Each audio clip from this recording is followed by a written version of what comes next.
Hi, my name's Luke Siciliano. I'm a web developer and I'm also self-employed. I've decided to do this video for FreeCodeCamp on the topic of how you can make money as a freelance developer or as someone who has just started up their own independent development business. I feel that this is an important topic to talk about because a lot of people learn to code and then strike out on their own and quickly realize that running a business is a whole lot different than learning to code or working a dev job somewhere.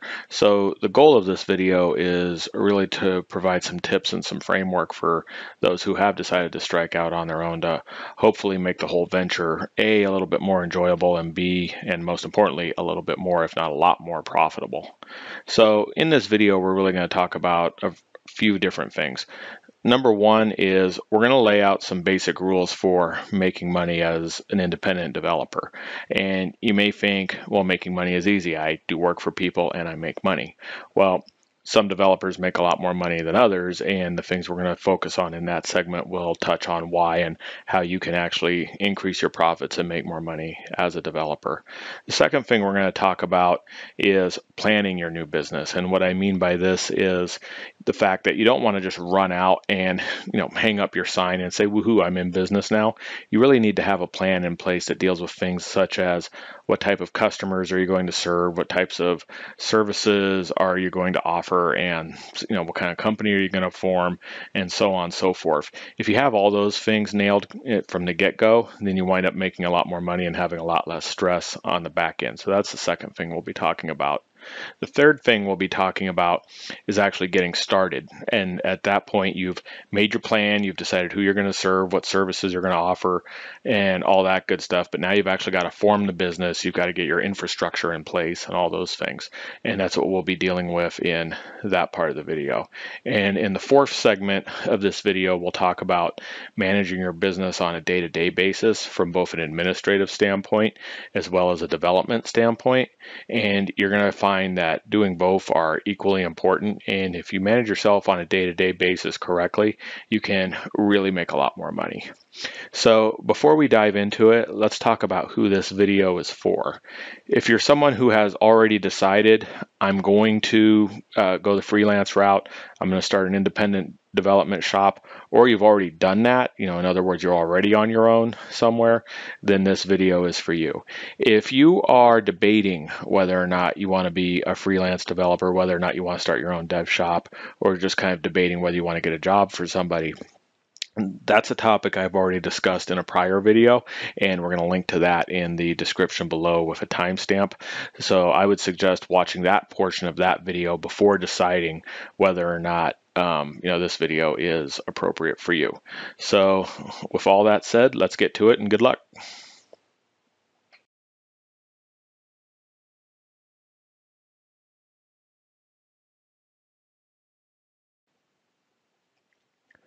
Okay, so the first thing we're going to talk about is the 3 basic rules to making money as a freelance developer.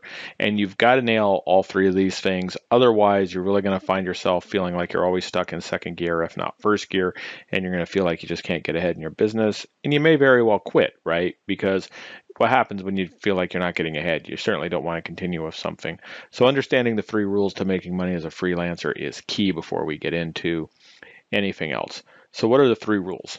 Number 1 is understanding that the amount of money you're going to make is in direct proportion to the amount of value you provide to other people. So in other words, you, other person, provide value. Okay, that's rule number 1. Rule number 2 is understanding the need to focus on your highest paying activities, which may sound like duh, but you would be surprised at how many people struggle in that area. And rule number 3 is the need to understand that you have a full-time job and put in the time as soon as you strike out on your own. Again, may sound common sense, but you would be surprised. So let's go ahead and take a look at each of these 3 rules, all right? And again, you have to do all 3. Number 1, the amount of money you're going to make is in direct proportion to the amount of value you provide to other people. What do I mean by this? And first thing you got to do is put yourself in the shoes of a customer, all right?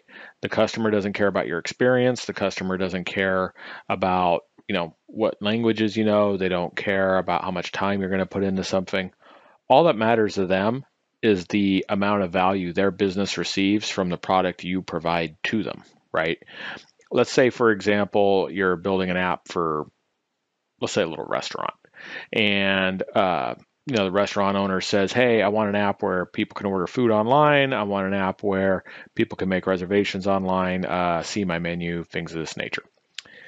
Somebody comes along and offers to build this app in a content management system like WordPress or Joomla or something like that, and they tell the restaurant owner they'll do it for $3,000. You come along and you tell the restaurant owner that you'll build them something from scratch. You'll write your own HTML, you'll write your own CSS, you'll write your own JavaScript, and you're going to charge them $5,000. Well, here, if your $5,000 app is right here, and someone else's $3,000 CMS based app is right here, and you provide no more functionality and no more value to the client. In other words, you don't make the client's business any better with your app than this person does with their app, then all you've done is propose something that's more expensive, right? If you're not providing additional value to your customer, they're not going to pay more money. Okay, why would I pay $5,000 for something where I can get the exact same functionality for $3,000? So what you've got to understand is the more you improve the customer's situation, the more money that customer is going to be willing to pay you. Okay, so in other words, it's not about what you think is important, it's about what the customer sees as value. So instead of saying, mine's better because I'm not using a CMS and I'm writing all the code myself. Again, that doesn't make the customer situation any better, right? But I hear from developers all the time, and I've had many conversations with freelance developers who really do think that simply by coding things from scratch instead of using, different tools, that they're somehow providing a better product.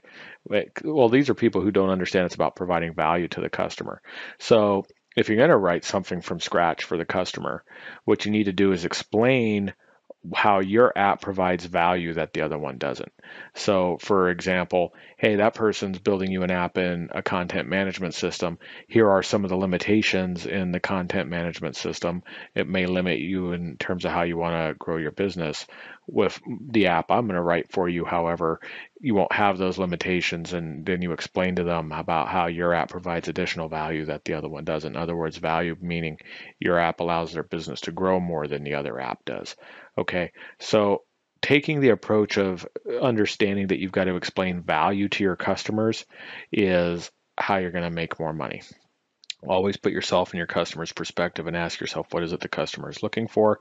What does the customer see as valuable? The more you provide that value to the customer, the more the customer is going to be willing to pay you. Okay, that's rule number one, provide value to the customer. Rule number two is the fact that you need to focus on your highest paying activities. Way too often, and I mean way too often, people get themselves in this trap of focusing on work that has the highest total price tag, but doesn't necessarily pay the most per unit of input. Let's use a simple example. Let's say I'm going to write a dinky little app for somebody pretty simple. It's only going to take me maybe 5 hours. I'm going to charge them $2,500 for it, let's say. That's $500 an hour, right? Now let's say, but it's also only $2,500. Now let's say the opportunity to write another app comes along, and on that app I'm going to charge $50,000. But I have to put in a lot, and I mean a lot more time for obvious reasons on that big app. Well, the first app, let's say I made $2,500 in 5 hours. Okay, it's $500 an hour. Second app, let's say when I sit down and look at it later, I realize I only made $350 an hour on it. A lot of people will get in the trap of saying, well, I made more money over here because I made $25,000 as opposed to $2,500. But what they're not recognizing is that you only have so much time in a day, you only have so many resources to go around, and you need to put those resources into the higher value activities. So one was just the higher dollar amount in that scenario was just a chance to work more, basically. So what you want to do is look at the kinds of services you're providing. And let's say you're providing 3 different services, 4 different services to customers. Whatever your service you're providing, pick the one that pays the most per hour of input, per resource that you put into it, and do more of that. So using my scenario from a minute ago, the $2,500 app that you can get done in 5 hours, go out and find as many customers as you can to churn those apps out. Forget that larger work. Just try to churn those other things out in mass. Because again, you make more per unit of input on those. Think of it in these terms. If you have a choice of going to a job that pays you $10 an hour and you can work all the hours you want, you have a choice of going to another job that pays you $15 an hour and you can work all the hours you want. I would hope you would go to the $15 an hour job all the time and never show up at the $10 an hour job again, right? I mean, that's only common sense. So you've got to take this same approach into your freelance business. Whatever's paying you the most, focus on that and do as much of that as you humanly can. We're going to talk a little bit more about this in a little bit later section in this course. But for right now, understand that the second rule of making money is focusing on the activities that pay you the most per unit of input, your highest value activities, okay?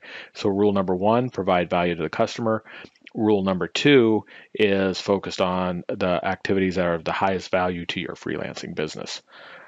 Rule number three is you've got to put in the time. Again, that may sound simple, but you would be really surprised.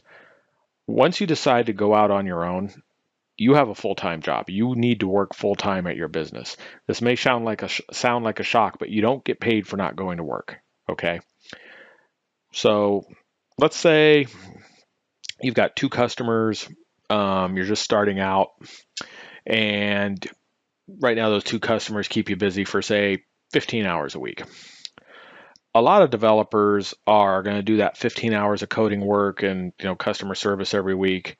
And then after that, just kind of sit around, twiddle their thumbs, wait for more work to come in the door. But again, what they don't understand is, like I said, once you strike out on your own, you have a full-time job. So let's just say you call a full-time job 40 hours a week. Well, if your customers are only taking up 15 hours a week, that means you have 25 more hours that you need to be out trying to hustle up more business. So 15 hours working for customers, 25 hours trying to hustle up more business equals your 40 hours. And think of how many more customers you'll have if you put in that time. In other words, there is something you can be doing on, to fill up your hours and make it a full-time job. Treat your business like a full-time job. You're not going to make any money unless you work at it. And as silly as that may sound, again, you would be surprised. I've talked to small business owner after small business owner after small business owner who doesn't work 40 hours a week. A lot of times they don't work 30 hours a week, and they're wondering why they're not making any money. Well, you don't make money for not working, okay? So rule number one, focus on providing value to your customer. Understand that your customer only cares about the value they receive and focus on providing as much value to them as humanly possible. Rule number two is identify the activities in your business which pay you the most per unit of input, your highest value activities to yourself, and focus on those. Rule number three is put in the time.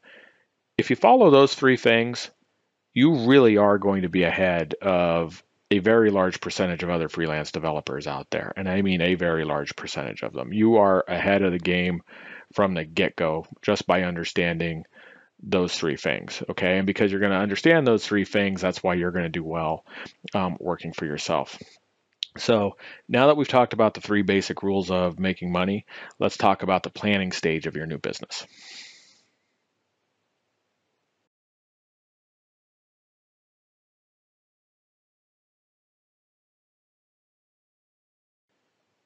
Okay, let's go ahead and talk about the planning stage of your new company. And what I mean by the planning stage is the fact that these are tasks and plans you should have in place before you even start taking customers. If you do already have customers, which is common in freelance businesses, then before you go out and try to bring in a whole lot more business, you should really be knocking out the things we're about to talk about. The reason why I say it's common for people to already have customers before they've planned out their business is a lot of times people start freelancing as a result of getting a random phone call and someone asking to complete a project, and then bam, next thing you know, you're a freelancer. So wherever you're at in your business, whether you've already got your first customer or two, or whether you're decided to strike out on your own and have not done so yet, the following tasks that we're about to talk about are things that you need to get planned and in order before you start trying to take customers at any kind of scale. Okay. So we're really going to talk about 4 total things, excuse me, when it comes to planning your business. Number one is funding your operations. You may be thinking, well, what funding? We'll talk about that in a minute. Number two is deciding what niche you're going to serve. In other words, you're not just going to provide random services to as many people as possible. You want to actually pick a niche that you're going to serve and stay within that lane. Number three is figuring out what services you're going to offer within that niche. And number four is going ahead and getting your company formed once you've got all those things figured out. So let's go ahead and look at each of these things in turn.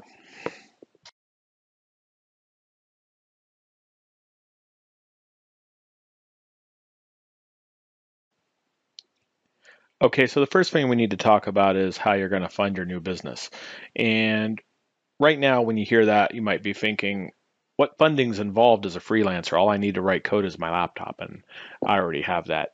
You will quickly be surprised at how fast expenses do start to add up. For even someone who's self-employed, you're going to have different service costs. Those service costs can include paying an accountant at the end of the year. They can include paying for liability insurance for your business. They can include the cost of a payroll company, because you're going to want to form what's called an S Corp, which we'll talk about a little later. Also, if you're going to rent server space, that's a service you're going to pay for. In other words, expenses will add up a lot faster than you may think. And the one thing I cannot stress enough is that you want to be profitable from day one in your business, and profitable essentially every month after day one and month one. It's really common in the technology industry for people to think it's okay to lose money for the sake of growth. That is not okay. It is not okay. I know there are some big companies that have operated that way, but trust me, that is the exception. It is not the rule, contrary to what you see in the media.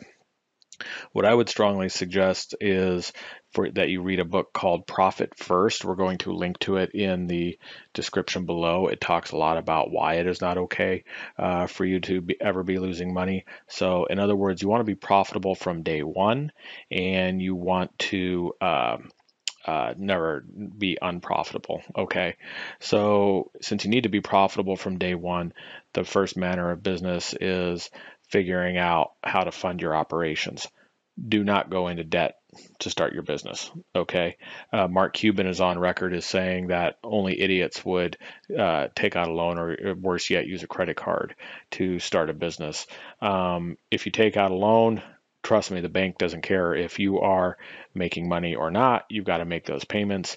If you borrow money from relatives, if you want to, not paying your relatives back might be a good way to destroy your relationship with them. And if you start using credit cards, next thing you know, you're paying extremely high interest rates. So do not go into debt. It's essentially digging yourself into a hole that can be very difficult to get out of. If you're someone that's just starting out and you've already got your first customer, then whatever they're paying you essentially needs to sit in your business bank account and not go into your pocket. It needs to sit in your business bank account and serve as a source of funding for when you get your next client.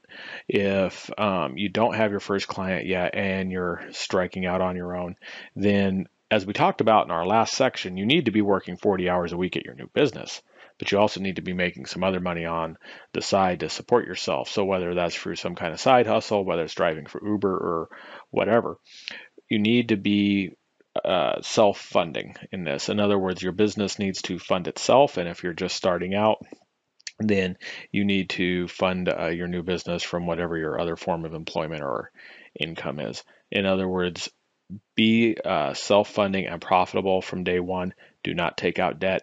Do not take out loans. This is something I cannot stress enough. So, best ways to fund your new business, there are quite a few.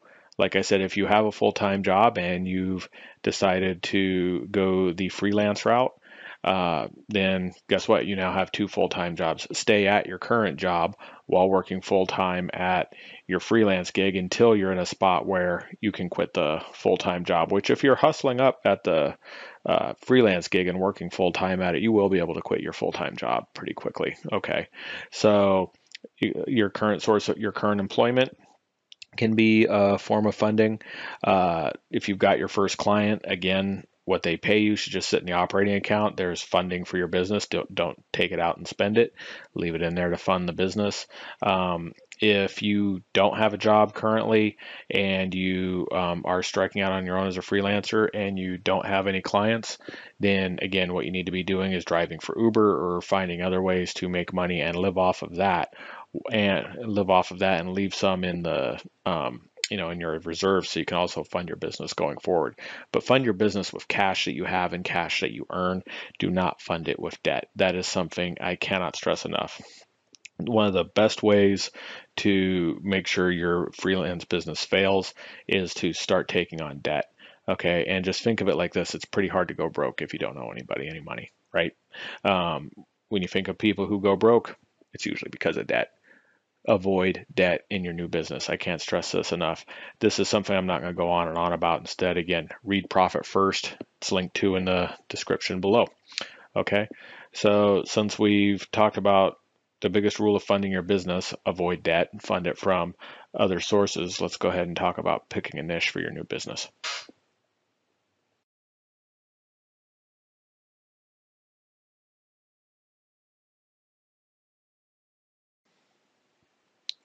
Okay, so let's talk about choosing a niche for your new freelance business.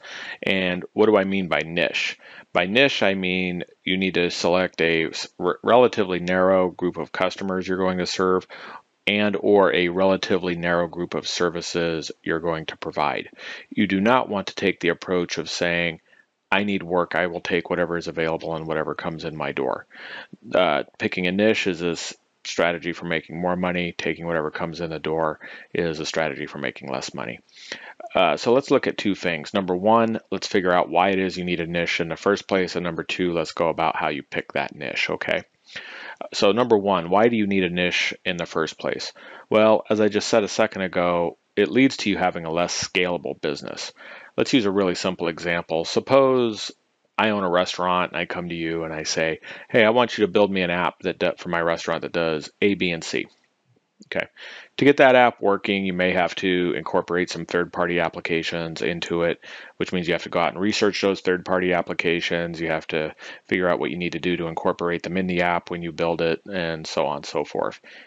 You also might not know anything about the restaurant industry, and as a result of that, you need to take the time to learn a lot about the industry in general so you can learn about my business and build me a quality app. And you charge me $5,000 for my app. Now later, when the second restaurant comes along and wants a similar app, you're already familiar with those third-party applications. You already know a little bit about the restaurant industry. That is all learning that you do not have to do a second time in order to charge the same amount of money the second time when you're building that second application. So in other words, by staying within the niche under this example, restaurants, you make more money and less, or you make more money by providing the same service in less time, right, to the second customer. That's what happens when you choose a niche. You're not in a state where you're constantly learning new languages, learning new applications, learning new industries, and so on and so forth. The value of experience allows you to scale up your business and make more money by charging the same rate for your services, but getting things done in less time. Okay. What happens when you don't pick a niche? Well, then you're constantly learning new languages. You're constantly dealing with different kinds of businesses. You're less likely to be able to reuse old code bases that you've written, and so on and so forth. So picking a niche allows you to build a scalable business. I cannot stress that enough. Now, it is really, really easy when you're first starting out to say, I'm going to take whatever comes in the door, right? Because after all, you're just starting out, you need clients. But let's look at what that leads to. You take whatever comes in the door. As I said a minute ago, you have to maybe learn a new language, you have to learn some new frameworks, you have to learn new applications, you have to learn about a new industry, and as a result, you make some money, but you don't make as much as you could the second time around, right? And now when your second client comes in the door, the problem is because you're just taking anything and not sticking in a niche, your second client is in an industry or a field that has nothing to do with the first one. So again, you've got to learn some new applications, learn some new frameworks, so on and so forth. You're constantly in a state of working more hours for less money, and as a result of that, you never get ahead. And because you never get ahead, you find yourself saying, I need work, so I'm going to take whatever comes in the door, and it just becomes a vicious cycle that you literally never get out of. So while it may be tempting to say, I'm going to come whatever, or I'm going to take whatever comes in the door, I should say, because I need money right now, you have to recognize that that is a trap, and it becomes very difficult to get out of. Taking work simply because it's available when it's outside of a niche you want to serve is like stepping over a dollar to pick up a dime. It is not a good idea to step over a dollar and pick up a dime. So when you get those work opportunities early on that are outside of the niche you're trying to serve, it's hard, but it's important to say no. And trust me, I completely understand. It is hard to say no to revenue. It is hard to say no to a potential customer. But if it's outside that niche you want to serve, whether that niche is working with a particular class of customer or providing a particular type of service or a combination of both, it's important to say no when something falls outside your niche. I just cannot stress that enough. Picking a niche means a more scalable business. So how do you go about picking that niche, right? That's an important question. That's really a broad topic, and which could probably be, I would say, the subject of a second extremely long video. The general rules I'll give you for picking a niche are pick something that you either one of two things. One, interested in it, or two, passionate / you get excited about it. Or you're good at it, I guess would be a third thing. So why do I say to pick something that you are excited about, passionate about, something you're, something you're really good at, or something you have a particular skill set at? Number one is the fact that those are going to be things that you're likely to stick out the grind through, right? Think of it like this. If you're trying to do something that you're not good at and you're not excited about, and you're in those hard days of starting a business, what are the chances you're going to stick with this thing that you're not any good at and not excited about when you're already facing the struggles of starting a business? The chances of you sticking with that aren't very good, right? So by picking something that you're either good at or excited about, the chances are you're going to stick it out, through the grind a lot more. Number two is the fact that if you're picking something that you're already good at and passionate about, you're going to find that that gives you the ability to provide more value than your competitors in that area. So you're going to have a competitive advantage in large part because you are willing to put in that time. So willingness to stick it out and competitive advantage are the two big reasons why when choosing a niche, you need to pick something that you're good at, something that you're passionate about, something that just kind of gets you excited, so on and so forth. The things I mentioned. One interesting question I would say I get a lot is, well, how do I pick a niche? And then I say, what I just said, I say, well, what are you excited about? What do you like to do? What are you good at? And people didn't look at me a little bit confused. And just to be frank, the question of what do you like to do shouldn't be a hard question. I mean, what is it you like to do, right? Find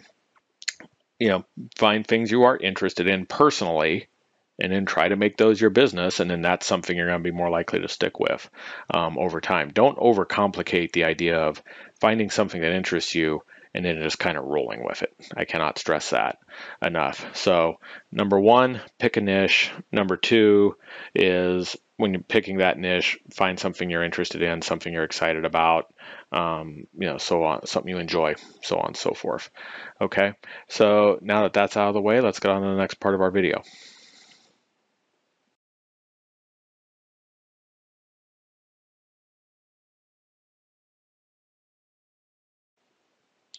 Okay, now that you've decided what niche you're going to serve, it's important to figure out what services you're going to offer to that niche and then how you're going to charge for those services. So let's look at each of those, and we're really going to break this part of the discussion down into three sections. The first section is going to be what services to offer. The second section is going to be how to charge for those services. And then the third part is going to be the need to make sure you're adding recurring revenue. Okay, so let's look at each of these in turn. Number one, what services should you be offering your potential customers that are within the niche you've picked out for yourself? Well, what services to offer really comes down to three things. And the first of these three things is how much are you interested in the work? The second of these three things is to what extent is it scalable? The third of these three things is to what extent can you outsource some of the work? Those three things decide what services you should be offering your niche. Let's look at each of those. The reason why your level of interest is important when you're deciding what services you're going to offer is simple. If you're performing work that you find boring, that you find dull, that you don't care about whatsoever, the chances of you wanting to stick with it long term and build a business are slim to none to, if there was a way to say negative, it would probably be negative. Think of it like this. If you have a 9-to-5 job, you certainly don't want to go to something that's completely boring every day, right? Well, trying to do that in the grind of your own business is even harder. So when deciding what services to offer, it needs to be something that interests you, number one. Even if something interests you, though, to have a viable business, it needs to be something you can scale out. In other words, something you can do at scale. And the scalability of your idea really has two components to it. Number one is the fact of, is the question of, is there enough of a customer base out there? You may perform a task for somebody and really enjoy the work and then find out it's just something that doesn't come up that much. If there's not enough of a market out there, then it's not something you're going to be able to do at scale. But the other aspect of scalability is the extent to which you can do the work without having to completely do everything over each time. So in other words, if you want to build a particular type of app for somebody and you realize it's a code base you can reuse and build similar apps for a large number of other people, that's scalable because you're reusing that code base for similar customers over and over and over again. So in other words, you make more money off the second customer than you make off the first customer. You make more money off the 10th customer than you make off the second one because you're refining this process every time because you're charging the same amount of money for the app each time, right? So scalability, which again is size of the market and your ability to not have to replicate or to not have to start work over every time. Those are really how you look at the scalability aspect of this, okay? And number three in there, again, when deciding what services to offer is to what extent can you outsource some of this work? Even if you work 24/7, 365, there are only so many hours in the day, which means you can only take on so many customers. If you want to make money as a freelancer and eventually scale up into a larger business, you're going to have to get some of the work off of your plate so you can continue focusing on high value activities. So when you're putting together a service that you're going to offer, you need to say how much of this work can be performed by people that maybe have like entry-level coding skills. How much of it can you outsource for, like a decent price to other developers, and so on and so forth. If for some reason you look at your service offering and realize it just cannot be outsourced in any way, or that there aren't even components of it that can be outsourced, that's probably not a good service offering to get into. If you have something you're interested in, if you have something you can scale, and you have something where at least a good chunk of the work can be outsourced at a later time, now you have something that A, you can make a lot of money off of, and B, eventually scale into a larger business. And that's why you're going to do that three-part analysis in deciding what services to offer within your niche. And again, not to sound too repetitive, but that three-part analysis is your level of interest, the extent to which you can scale it out, and the extent to which you can outsource some of this work. So that's how you decide what you're going to offer. Once you've decided what you're going to offer, it's important to look at how you're going to charge for it. And I cannot stress enough, it's important to charge flat fees or charge a set price for products as opposed to charging, say, by the hour. Charging by the hour would be telling someone you'll build them an app and you'll charge them X number of dollars per hour, and at the end of the day, you give them a bill. And again, the problem with this is the fact that there are only so many hours in a day. You're trading time for money, which is always a losing proposition. By charging flat fees, you get to take advantage of the work you have already done. So for example, if you build an app that serves a particular type of business, you charge the business $3,000 for that app. And then later on, a second similar business comes along and wants a similar app. You've already done a good amount of the work, okay? So you can reuse a lot of that code base and then charge $3,000 for an app. the second time. And the second customer, I should say, is still getting full value, even though you're charging them $3,000, because they're getting the value of your expertise. You became an expert in this area the first time you built the app.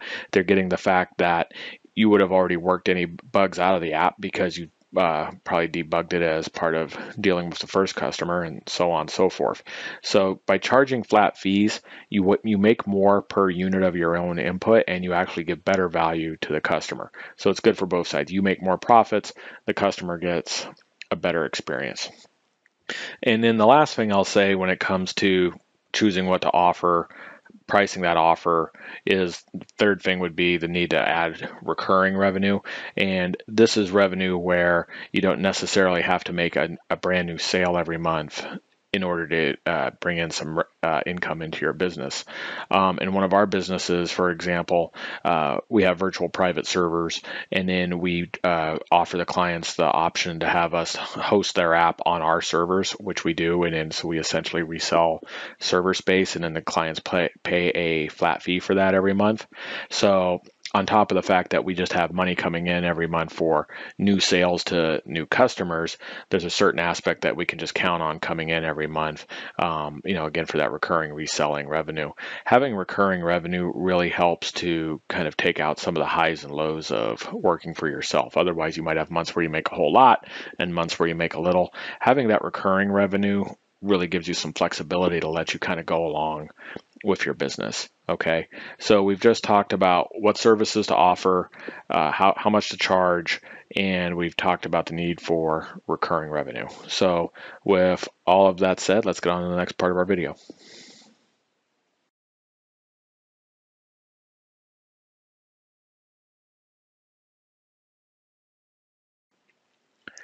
Okay, now that we've talked about what services you're going to offer and how you're going to charge for those services, we need to talk about actually forming your business. And this is going to be the last part of our discussion in the planning stages of starting your own freelance enterprise. Okay, so forming your business really takes on a couple of different things. Number one is choosing the type of business entity you're going to use for your company. And number two is actually getting it formed. Here's the one thing I want to stress before I get into these is this video should not be considered legal advice. I'm not holding myself out as someone licensed to give you advice in forming a company on legal consequences and things of that sort. Those are things that should really be discussed with an attorney. I cannot stress that enough, that there can be serious consequences to choosing the wrong form, I should say, for your business. So it's always good to discuss these kinds of matters with a business lawyer. When it comes to picking a business entity, it's not a matter of just running out and starting to service clients once you decide to become a freelancer. In most places, you're going to need some kind of a business license. Okay, working without that business license can be a crime in some places, and usually is. But also, you want to really start to think about forming a company. In other words, instead of just going out and getting a business license and working as a sole proprietor, there can be benefits to forming a company such as a corporation or an LLC, which is a limited liability company, forming an S corp, or forming some other kind of corporate entity. Again, the kind of the kind of entity you choose is going to depend on the overall goals of your business, and that's why it's best to talk to a lawyer.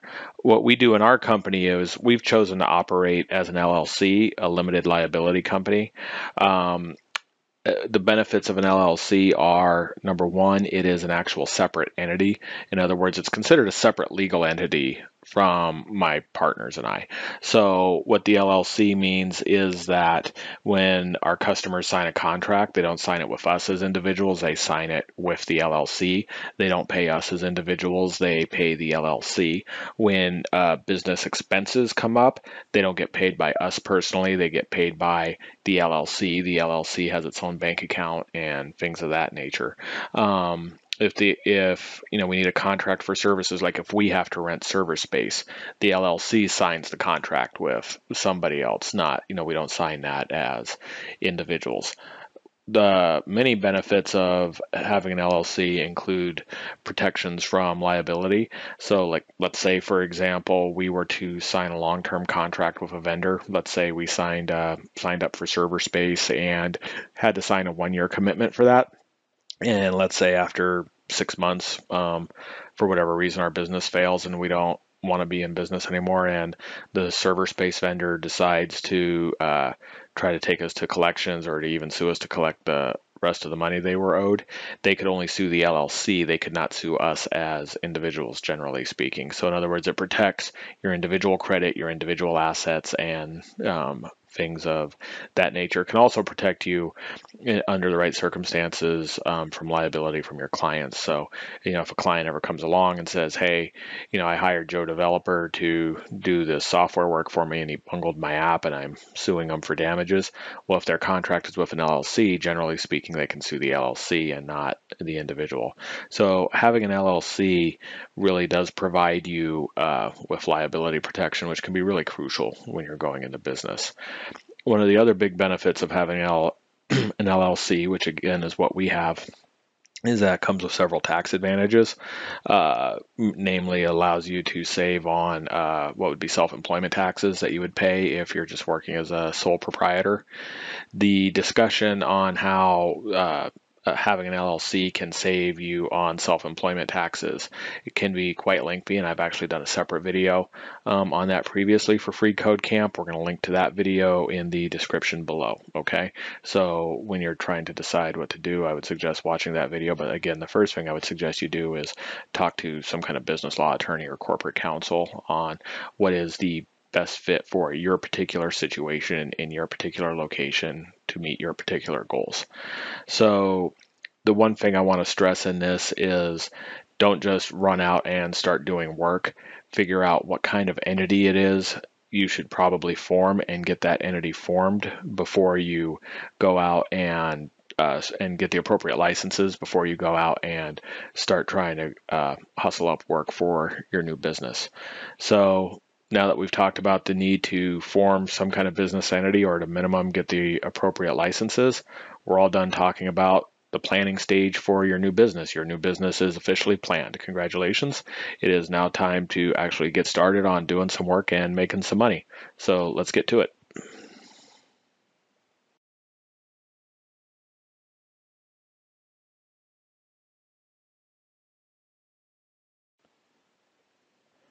Okay, at this point of our video, we've just talked about the planning stages of your business. In other words, you've decided to become a freelance developer and you've done all that initial planning so you can have a business that's going to run well and run properly and be well thought out. And you're not just going to go out and try to open up your own shop and haphazardly go about your business. In other words, because you've planned things out, you're set up for success.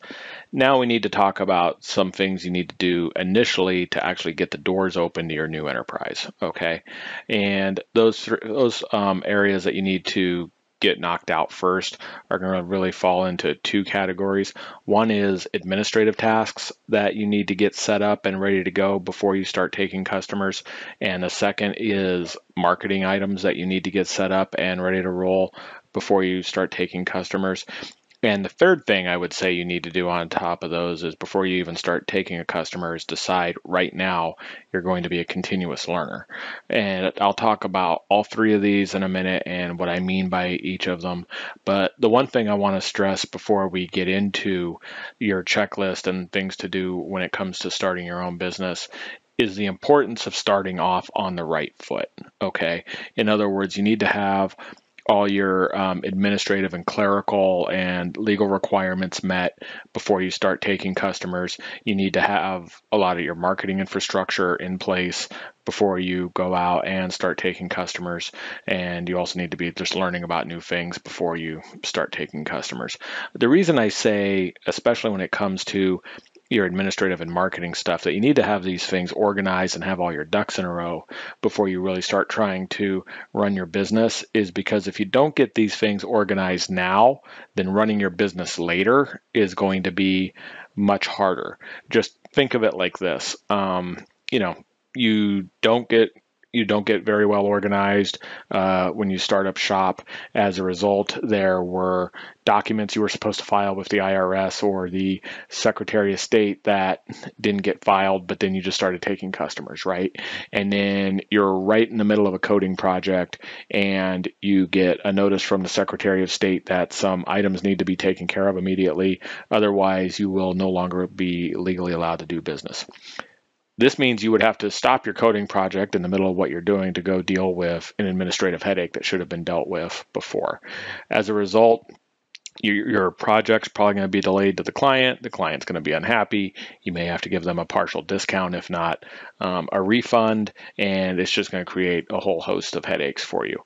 Okay, so in other words, by having all your administrative tasks lined up, completed, those initial tasks just done and organized, you help avoid those fires from popping up later that you then have to stop what you're doing and put out.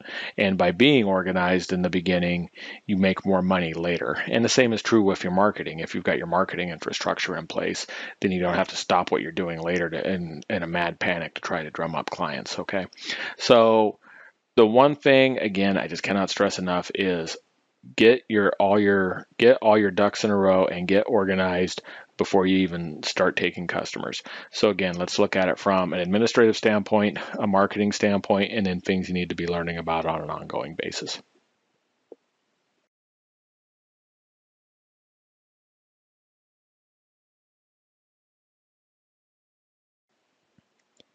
Okay, when starting your company, there are going to be several, essentially what I call administrative tasks that you're going to need to get taken care of and out of the way. And again, as I stressed in the introduction of this section, you want to get these tasks taken care of now so that they don't become problems later. So by getting all these things out of the way, you can actually focus on the important thing, which is doing dev work. Okay, so there's a few different things you want to get out of the way up front.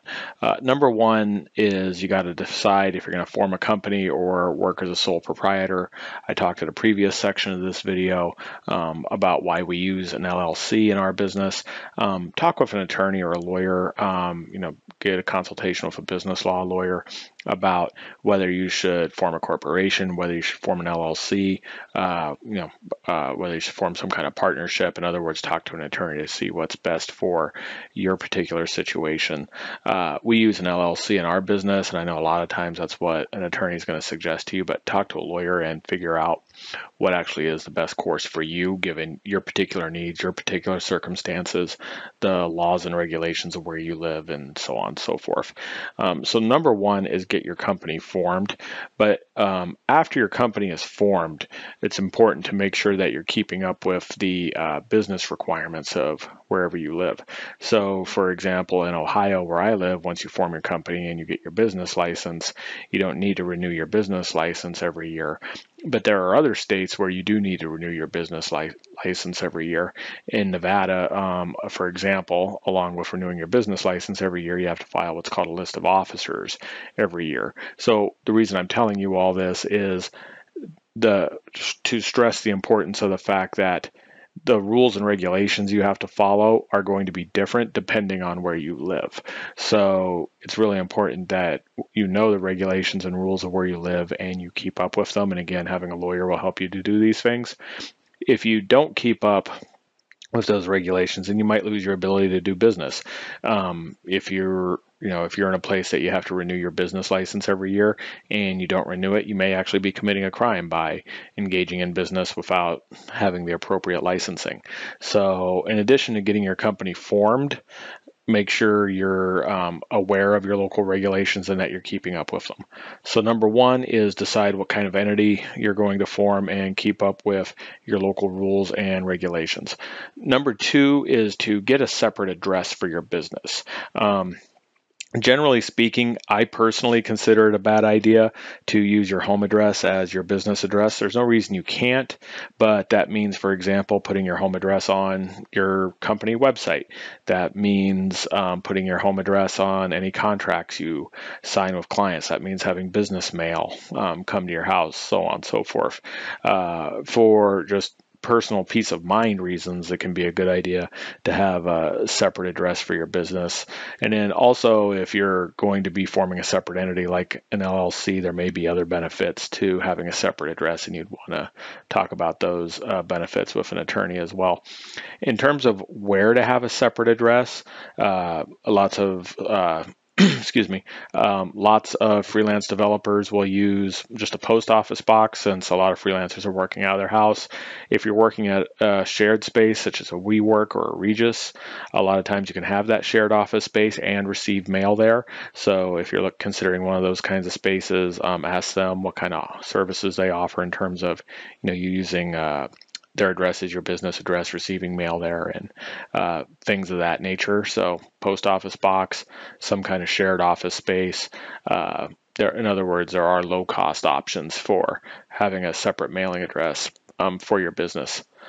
Third thing is to get a separate bank account for your company. For this, you'll need an EIN from the IRS. That's an employer identification number. You'll need that EIN if you are starting a separate entity, such as an LLC or a corporation or something like that. You want to have a separate bank account for your business for a few reasons. Number one, if you're starting a separate entity, such as an LLC or a corporation, that entity is a separate, essentially a separate person from you. So your bank account needs to be kept separate from that. Number two, it helps you keep your books straight in terms of what's a personal expense and what's a business expense. Number three, having a separate account for your business allows you to stay a lot more disciplined when it comes to budgeting your business finances. One of the biggest reasons, though, for having a separate bank account is the legal reasons that an attorney will tell you about. You protect yourself in your business by having a separate account for your business, and that is something to talk about with a lawyer. After you've started a bank account and you've got your business address and all that stuff, there are certain software services and just professional services you want to sign up for, for your new business. And that brings us to the fourth thing on my list, which is software and services that you need to sign up for. The first of those is to get some type of a business suite, such as G Suite from Google or Office 365 from Microsoft. These will make it much easier for you to have a branded email. So in other words, instead of your personal email, or instead of newdeveloper@gmail.com, you can actually have an email on your own domain, which you don't have to have a business suite like G Suite and Office 365 to do this, obviously, but it makes managing your email easier. And the big benefit of those types of business suites is they include other services such as calendaring, cloud drive storage, and a few other things that are specific to business. They're relatively inexpensive, and I would strongly suggest signing one of them up. We use G Suite in our business, and it makes our life a whole lot easier. You want to sign up for your accounting software. That is how you're going to do your bookkeeping. There are a lot of options here. There's QuickBooks Online, there's Wave apps, there's FreshBooks. We personally use Wave in our business. I find it to be very easy to use, and the price is right because it's free for certain services. So again, we use Wave, but that's not what you have to use. But definitely you want to sign up for accounting software, so you can do your bookkeeping. I can't stress enough the importance of regular bookkeeping, and that's something we'll talk about a little bit later in this video. The next thing you want to sign up for is credit card processing. You can sign up for Square, get credit card processing through Intuit. Wave, who we do our accounting through, also offers credit card processing. Your clients are going to pay you with a credit card or with a debit card the overwhelming majority of the time. And so you want to have something where you can send them an online invoice. All the services I just mentioned do that. You want them to be able to pay it online with a credit card or a debit card.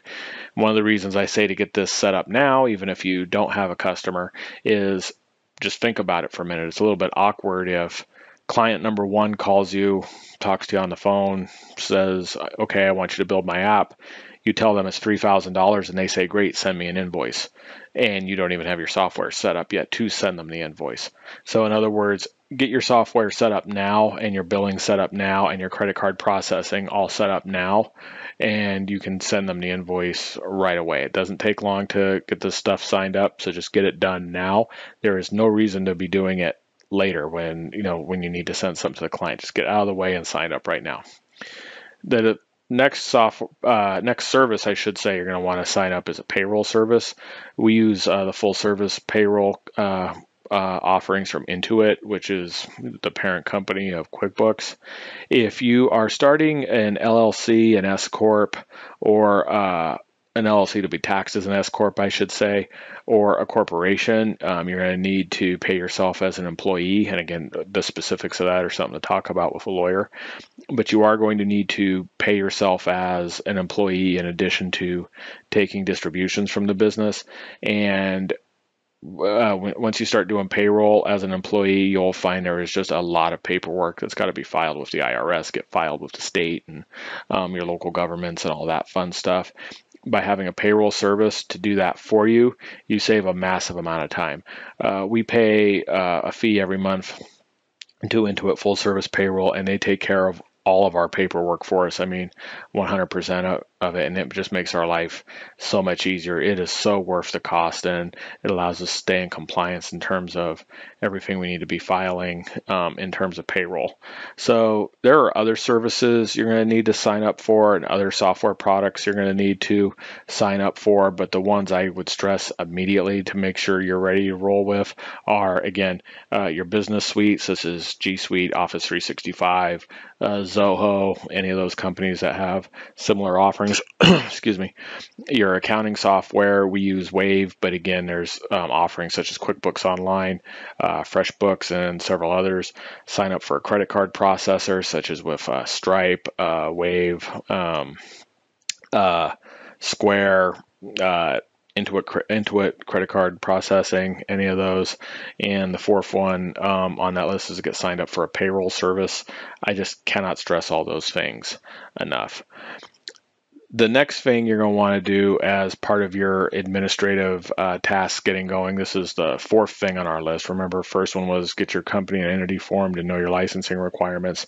Second one was get your business address. Third one was get your bank account set up. Fourth one was your software and services. Fifth thing you're going to want to do is get your contracts ready. These are the contracts you're going to send to customers. So in other words, let's say I'm your customer. I call you. I say, I want you to build an app for me. And then you quote me $3,000. I say, great, send me over a contract so I can sign it. This is a form contract that you will send me, or a mostly form contract, at least, that you would send me for me to sign, agreeing that you're going to do the work and what I'm going to pay you and so on and so forth. There are places you can get these types of contracts, such as LegalZoom. There are problems with just getting forms off the internet, though. They may not be the right call for your situation. It is very much worth the money to pay a small business lawyer to look over some form contracts for you and give you some feedback and help you make sure you're on the right track in terms of the forms you're sending off to potential clients to sign. So, like I said, you can pull a form off of LegalZoom. My strong advice would be to talk to an attorney, though, and have them go over any contracts that you may be thinking of putting in your document bank to send the clients. And then, once the attorney's reviewed them, you can start sending them off. And because contracts are so important in your business, what we're going to do is at the end of this section of our video, we're going to have a separate lecture from an attorney named Cari Ross. Cari is a business law attorney in the Dayton, Ohio area, and she's been kind enough to put together some information on things to look out for and to make sure of when you're putting together the contracts. The next thing and last thing on my list to sign up for, and this is item number 7, is insurance for your business. Specifically professional liability insurance. What this does, I should say, is it allows you to be protected from liability in the event that one of your customers ever sues you. So let's say, a customer hires you to build a website and they say, hey, you did something wrong, and as a result, they don't appear in search engines, or, they hire you to build an app and they claim you did something wrong and they lost business as a result of it, and then they want to sue you. Having insurance, it means that you could just turn the lawsuit over to your insurance. Even if you don't agree with the lawsuit, again, your insurance will cover it, and your insurance would pay all your legal bills. I mean, we've never been sued in our business, but given the really small cost of carrying insurance, it just lets me sleep better at night. So I think right now our premiums just went up. So right now we're paying, call it $800 a year. It's really not very much at all in the grand scheme of things. So sign up for professional liability insurance for your business. Just call Geico or any similar company, and they can get you pointed in the right direction as to who you want to sign up for with that. So your administrative tasks, again, to get out of the way before you even start taking customers, are get your company formed and know your legal requirements, get a business address, get a business bank account, get your required or needed software and services signed up, get your contracts that you're going to be sending to clients ironed out, preferably reviewed by an attorney, and also get an insurance policy signed up. And as I mentioned a moment ago, let's get to attorney Cari Ross for her lecture on contracts in your business.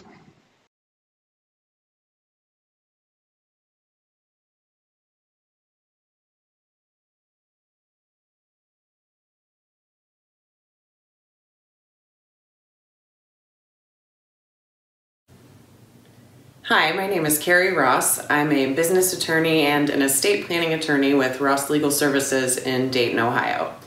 I've been asked to speak with you today about the importance of written contracts in your software development business. We're going to talk about a few key points in this segment. First, the importance generally of well-written contracts throughout all aspects of your business, and then specifically in connection with your software development services. Second, we'll talk about typical formats for development service contracts and some key provisions that you may want to include in your form to use with your clients. Last, we'll talk about some resources available to you for purposes of preparing your contract to use with your clients. The first thing I'll say is having a well-written contract is very important for all aspects of your business. You might be entering into a lease for office space, employment agreements, hiring your own independent contractors, or simply purchasing goods. In each case, review the contract, negotiate it, make sure that the final product matches what your intentions are so that the contract cannot be questioned. A purpose of a contract is to memorialize your business transaction. It's your reference guide throughout an ongoing transaction if there's a question about who's obligated to do what and when. It's also your first line of defense in the event of a dispute. Your contract may even have provisions that say what to do in the event of a dispute. Do you have to go to arbitration, for example? Or are there notice requirements before you can take any kind of legal action? When not reduced to writing, a handshake deal or something you've agreed to via email, or if it's just poorly written in a written contract, you're open to disputes, he said, she said, problems coming up down the road, including maybe not getting paid, maybe having to sue someone or being sued for breach of contract, or maybe additional damages, and sometimes it's all of the above. A real-world example in the software development field would be if you agreed to develop an app for a customer and it has certain functionality, delivery dates, you comply with all of that. At the end of the agreement, once you've delivered your app and been paid, you're asked to provide ongoing maintenance. And rather than memorializing the terms of that specifically in a contract, you think that everything's gone well with this customer, you agree to provide maintenance. 2 or 3 years go by, and all of a sudden the technology on which your app was based is being phased out, it no longer functions, and your client is looking to you to say, gee, as part of your maintenance, maybe you need to rebuild the entire app. And you may say, well, that wasn't in the scope of the maintenance agreement.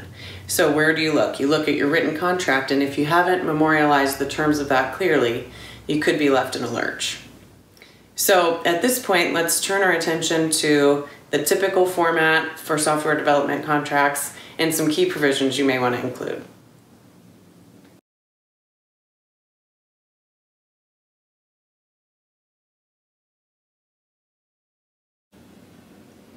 So as we discussed in the last section, Your written contract with your customer is going to be the place where you protect your business's interest.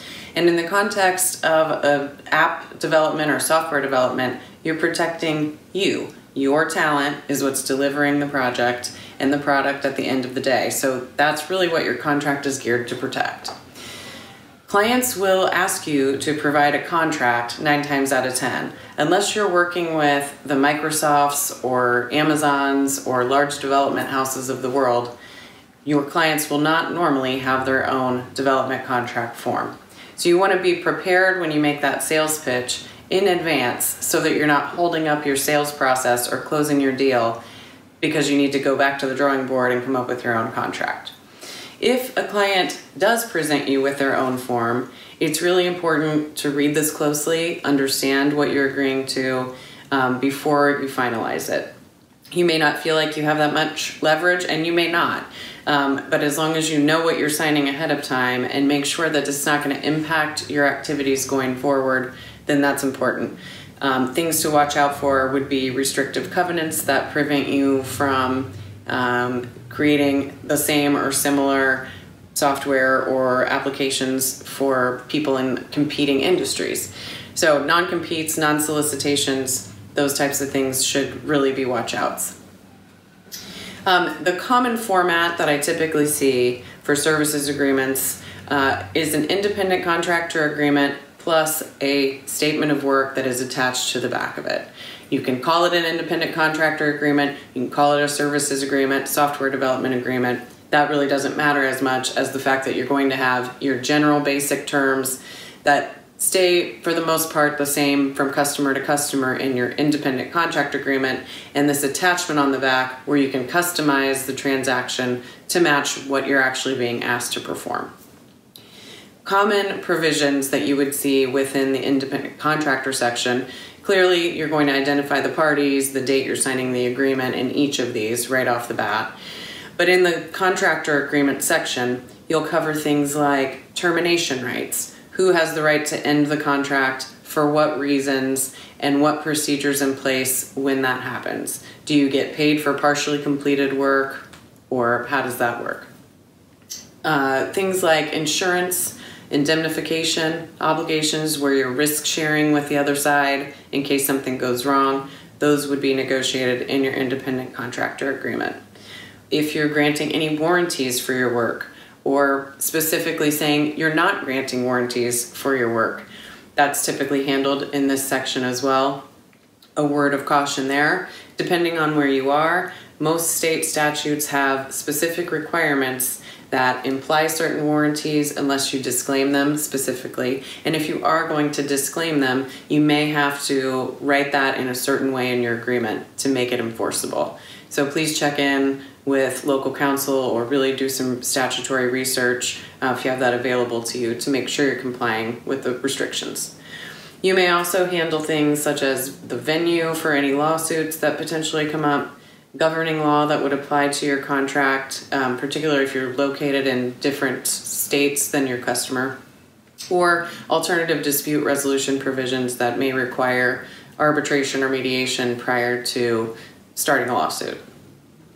Now, the statement of work is the juicy part. This is where you get to customize the work or customize the language to match the work you're performing. So you really want to get into the deliverables here in specific detail. What are your deliverables and when are you expected to deliver them? Is this a pretty specific project that's due all at one time? Is it a phased timeline for delivery?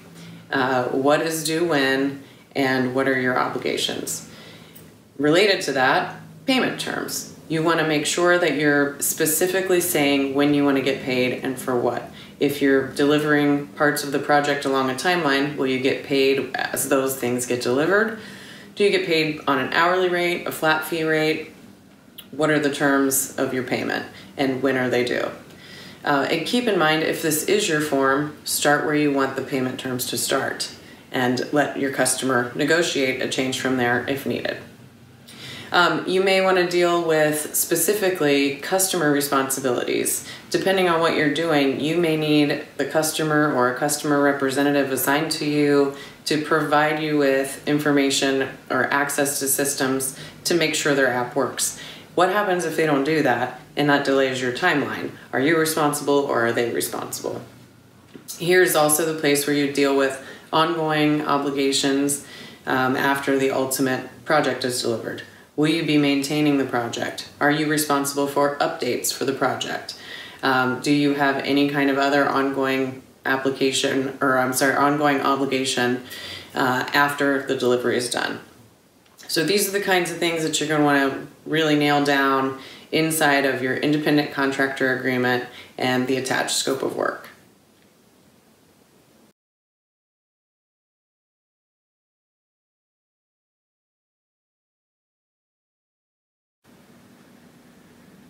So now we've gone over the need for written contracts throughout your business, and we've specifically talked about the format you may want to use and some provisions that you might include in your software development agreement to be used with your own clients.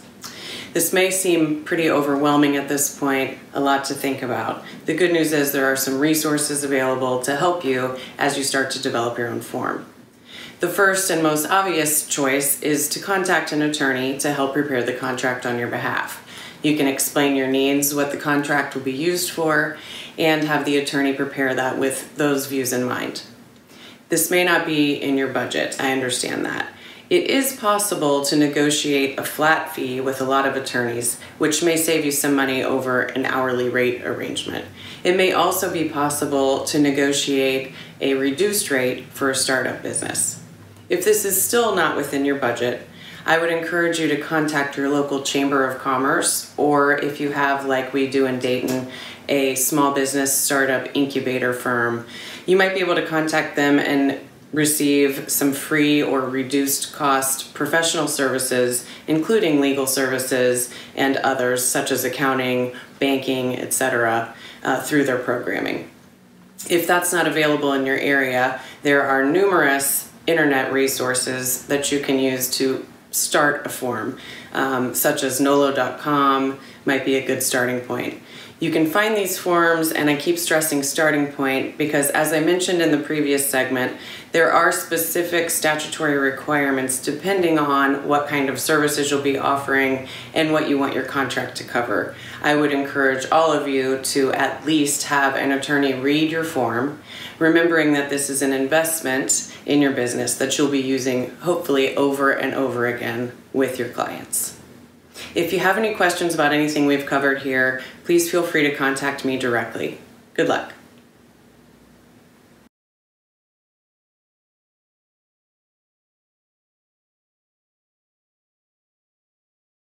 Okay, a big thanks to Cari for talking about the importance of contracts and what to look for in a written contract.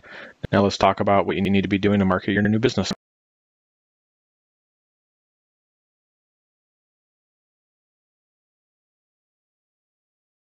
Okay, now that you're ready to start up as a freelance developer, let's talk about some things you need to get out of the way immediately so that you'll be able to market your business properly. And there are other items other than the ones I'm going to talk about, which you'll need. However, these are just the ones I'm stressing in this video. Some of them may seem obvious, but you would be surprised at how many people decide to open up their doors without having all these items, for lack of a better word, ready to go. So let's go over a few things to make sure you have, before you start trying to market yourself to customers. Number one is you need a website for your new business. Number two is you need a branded email. You need a phone number. You need to have business cards. You need to sign up your various review profiles on websites such as Google My Business and Yelp and things of that nature. You need to flesh out your LinkedIn profile. And again, these are just some of the must-haves. I mean, obviously, there are other ones. So let's go through each of these in turn. Number one, start a website for your new development business. You would be surprised. I have actually seen people who go out and hold themselves out as freelance software developers, freelance web developers, and they have not actually put up a website for themselves, or if they have, just to be frank, it looks like garbage. So put up something nice. Your website is important for multiple reasons. Number one, it's essentially your storefront, right? Think of it like this. If you were going to hire somebody to build you a website, would you be a little concerned if they didn't have a nice website for themselves? Of course you would. So have a website up for yourself before you start trying to hustle up business, and make it nice, make it look like you actually know what you're doing, make it look like it's something you actually care about. If you're looking for inspiration or patterns or even some good foundational templates to use for a website for yourself, I would suggest going to the website HTML5 Up. These are free HTML5 templates that again, are pretty good to use, if you want to just get something up quicker and sooner rather than later. Again, that website is HTML5 Up, or at a minimum, if that's at a minimum, I should say, or build yourself something really nice from the ground up. Again, this is you showing off yourself as a developer. So have a website and make sure it looks nice. Number two is a branded email for your business. You got to realize as a freelance developer, you're going to be dealing with a lot of people who can barely use a computer or barely use their newfangled smartphone. So, having a branded email goes a long way towards validating you with people. If you email somebody from, your name at gmail.com, you might as well be emailing them from brand new developer at gmail.com. It goes a long way towards legitimizing you having a branded email. We talked a little bit in the last section about signing up a business suite such as G Suite or Office 365. You'll get a branded email as part of that, but don't start emailing potential clients and interacting with potential clients from a free email account such as Gmail, Yahoo, Outlook.com or anything like that. The third thing to get is a phone number dedicated to your business. There are a lot of reasons to keep your cell phone and your business line separate. Do you want your personal number on your website? Probably not. Do you want to be able to go out at night and have your phone ring and not be sure if it's a customer or if it's just a friend of yours or a family member calling? I'm sure you would like to be able to separate your work and your business lines. Fortunately, having a separate business phone number doesn't require you to go out and pay for a second cell phone. You certainly can if you want, but you don't have to. You can use a free service from Google called Google Voice, and that will allow you to essentially have a free voice over internet line that will go to your cell phone. So you'll basically have two numbers on your cell phone. Google Voice, again, it's free. You can talk and text, make calls from it, receive calls. My wife has a Google Voice line for her business on her phone, and it's free. It's easy to use. I would suggest for your business phone number using Google Voice. The next thing you're going to want to get is business cards. You're going to be dealing, especially as a freelance developer, you're going to be dealing with, or are likely, I should say, to be dealing with a good number of local businesses, and it is important to be able to hand them a business card. With that being said, I personally don't think it's worth it to spend a lot of money on your business cards. You can get something that's adequate from Vistaprint, usually $50 for a few hundred cards. But having a business card that you can hand out is definitely important. You will be surprised at how many people say to you, "Oh, okay, do you have a card?" And you looks kind of silly if you don't have a business card to hand them. So have your business cards with you and ready to roll before you even start trying to hustle up business. The next thing you're going to want to do is get your various review profiles lined up. These are your profiles on websites such as Yelp, the review section of the Facebook page for your new business, the review section on Google My Business, and things like that. These are places where your customers will leave you good reviews. You're going to want to ask them for reviews. We'll talk about that a little later. But as I said, these are places for your customers to leave you good reviews after you've completed work for them. It's important that you get these review profiles signed up and that you be proactive about getting reviews from customers, because there are a meaningful number of people who will not want to hire you unless they can find good reviews about your services. And the reason I say to get your review profiles signed up before you even get your first customer is because then you are ready to ask that customer for a review. You don't want to, finish your first customer's project and then, not be in a position to ask them for reviews because you haven't even signed up the profiles yet. So before you even start going out and trying to hustle up business, get your review profiles signed up.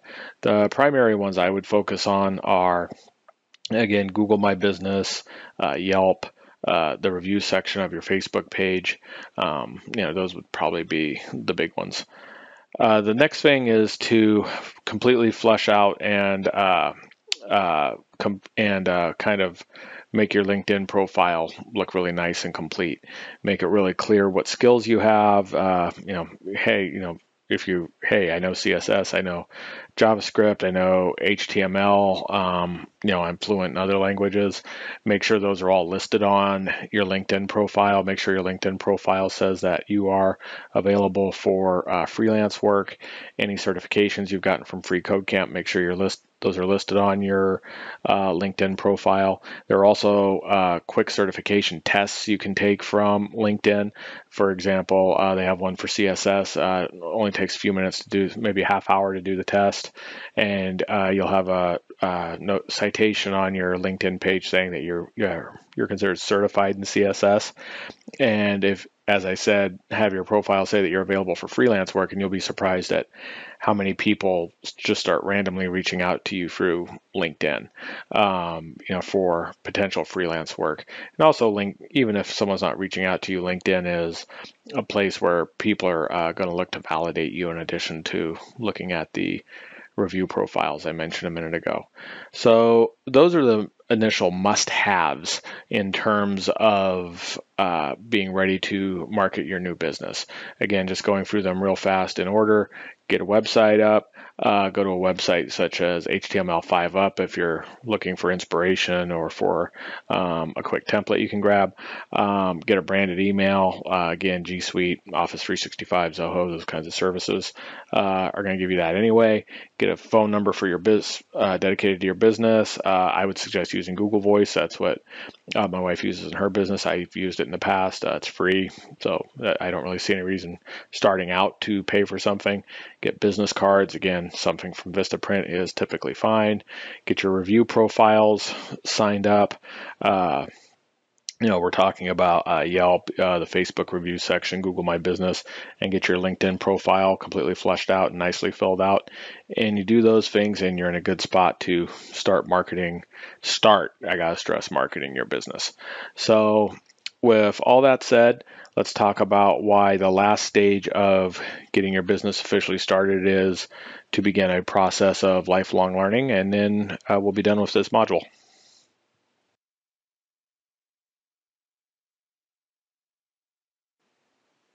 Okay, so the last part of getting your business started is recognizing that you are now going to have to be a lifelong learner if you want to be a successful freelancer. And what do I mean by this? I mean the fact that successful business people are always trying to learn about new topics that in some way relate to their business. It is a mistake to think that, okay, I'm finishing, or I have finished the coding education I'm going to do at FreeCodeCamp, and I'm now done and I'm ready to strike out into the world. Completing FreeCodeCamp is not the end of learning how to code. It is the beginning of starting a career as a coder. In other words, it is just the first step. And now you've got to start learning about a whole lot of other topics if you want to be successful as a freelancer, because what you will quickly find out, and when I say quickly, I mean almost immediately find out, once you go out on your own, is that there is a whole lot of things that go into being a business person besides learning how to code. So one thing I cannot stress to you enough is in your spare time, just be reading on a regular basis. Try to read 30 to 45 minutes a day at a minimum, and I got to stress the at a minimum. And when I say read, I don't mean just random articles in magazines or fiction books or whatever. I would really suggest trying to learn as much as you can about people who have been very successful in their fields. Look at what traits made them successful, and then try to emulate those traits in your own business. And there's also just a lot of other books you can read that help you figure out what it is that successful people do in terms of the habits they keep. The thing I can't stress enough is that when you read about successful people and people who have achieved a lot, what you will see is common patterns, common behaviors, and common habits between all of them. And it is important to remember that those people don't have those habits because they're successful because they have those habits. So if you choose to have those habits in your own business and in your own life, you can be successful as well. So my advice is just read early, read often about people who have been successful in their field. And it doesn't even have to be a successful software developer like Bill Gates. I mean, just people who have been successful in any kind of business. A few books I would suggest to get started with if you haven't read these already. Number one is Profit First. What this is a book that talks about essentially accounting in your business, but also how to set up a financial budget for your business. A lot of businesses go out of business due to poor financial management. And now that you're a freelancer, you are a business person, like it or not, and you don't want your business to fail due to poor financial management. Profit First does a pretty good job of putting together a system that is easy for people to follow. So if you're somebody who already has a lot of discipline and is already really good with managing finances, and you're good at keeping personal and business finances separate on top of that, this may not be the book for you. But that being said, I am willing to bet a large number of people watching this video would be open to admitting that they've struggled with personal financial management at some point. So reading Profit First is good in the sense that it will give you an easy to follow system, and just follow the system and your business's finances will take care of themselves. So Profit First is book number one. Book number two is How to Win Friends and Influence People. This is a good one to read because it really goes a long way in terms of giving some tips that can be useful in dealing with potential customers, dealing with people after they've become your customers, dealing with other vendors and just individuals you're going to have to deal with in the business world on just on a daily basis. While the book isn't specifically about dealing with people in a business setting, it really gives a lot of great information on how to deal with individuals in different situations in a broader context. And if you're somebody that feels like, how do I endear myself to people? How do I sell? How do I make people want to hire me? This is probably a good book to read. So number two is How to Win Friends and Influence People by Dale Carnegie. Number three is The Millionaire Next Door. This is a book in which many millionaires were studied over a long period of time, and it'll really dispel a lot of common misperceptions about individuals who are millionaires, how they became millionaires, the habits of millionaires, and things of that nature. It'll also go a long way in showing how millionaires stay millionaires through certain financial habits. I personally think this book should be required reading before anyone graduates from high school in the United States. So it's one I certainly cannot suggest enough that people should be reading. Number four is Small Time Operator. This is a book that deals with small business in general. Everything from habits you should be keeping in terms of financial management to day-to-day operations to getting your taxes paid on time to you name it. For anyone who has never worked for themselves and is now going out as a freelance developer, Small Time Operator is a must-read. Number five is The Innovators by Walter Isaacson. This is essentially a history of computing and computer science, and it goes all the way from the creation of the first computer and the concepts of the first computer with Ada Lovelace all the way up through essentially where we are today. And it'll really give you an appreciation of how no one person, not even Steve Jobs, not even Bill Gates, not even name an individual, no one person had an outsized impact on computing, and has really just been kind of a brick by brick building of computer science from its founding and through now. And it really just gives you an appreciation of what different individuals has done. It's an inspiring book to read, and I just think it's a must read for anyone who's just learned to code and is striking out on their own. And the final book I would suggest reading is The Everything Store, which is a story about Amazon and the founding of Amazon by Jeff Bezos and how the company grew to where it is today. The thing you will really take away from this book when you read it is that Amazon got where it is today in large part by a never-ending focus on customer service. I mean, whether it's just you as a freelance developer, in your basement writing code, or whether you're Jeff Bezos running Amazon and everything in between, customer service has to be your number one priority. There just can be no other priority that comes before customer service. And reading The Everything Store will really help you understand this. So, like I said, these are just a few suggestions to get started, and I would really suggest reading 30 to 45 minutes a day. For those of you watching this video, if we could line everybody up a year from now, for people who have succeeded as a freelancer and people who haven't, I guarantee you the people who have succeeded have probably read more consistently than the people who haven't. So, with all of that said, let's move on to the next part of our lessons.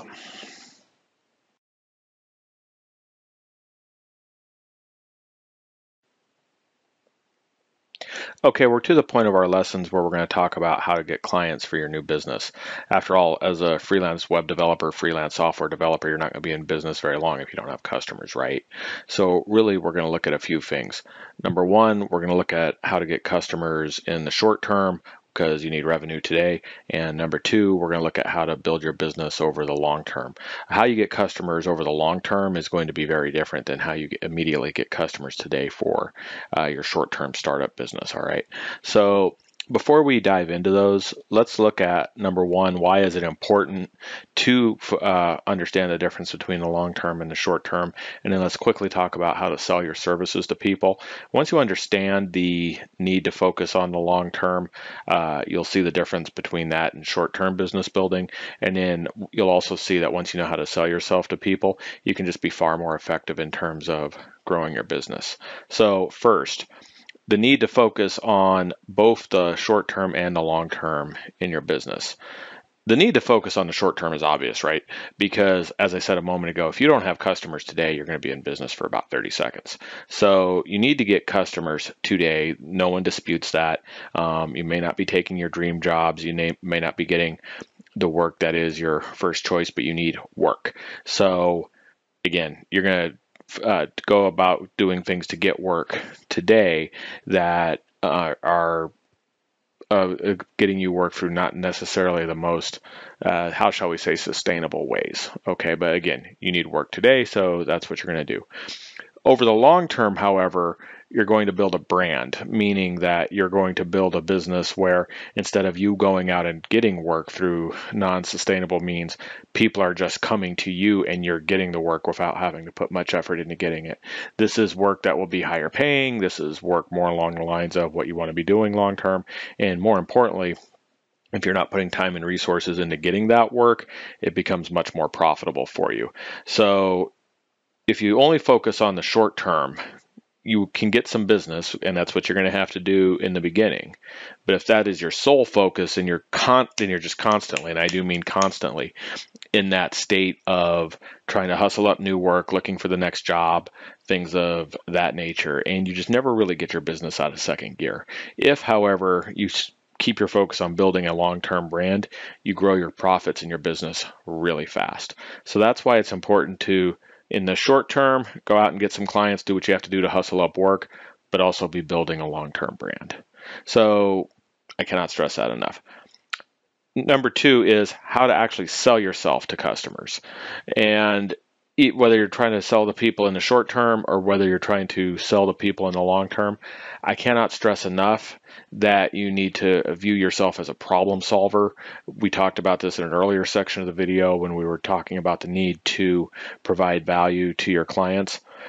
When you are selling yourself to your clients and trying to sell your services to a client, what you need to do is come to learn about the client's business and identify the client's problems and explain how your software is, or your website, or whatever you're building, explain how your product is going to solve those problems. Okay? Don't come to them and say, here's my experience, here's what I've done, la-di-da-di-da. Say, you have this problem, here's how I'm going to solve it. People are going to be much, and I mean much more receptive to that kind of an approach, and you'll wind up doing a lot more in sales. This is something I talked about at length in a previous video for freeCodeCamp, and we're going to link to that video in the description below so we don't rehash too much of it here. But when selling yourself to customers, I cannot stress enough, present yourself as a problem solver. So in short, you need customers in the short term. We're going to talk in a moment about how to get those. It's important that you keep a focus on building your brand long term. And when selling yourself to customers, it's really important that you present yourself as a solver of their problems. All right. So with all that said, let's get on to how to build your business over the short term.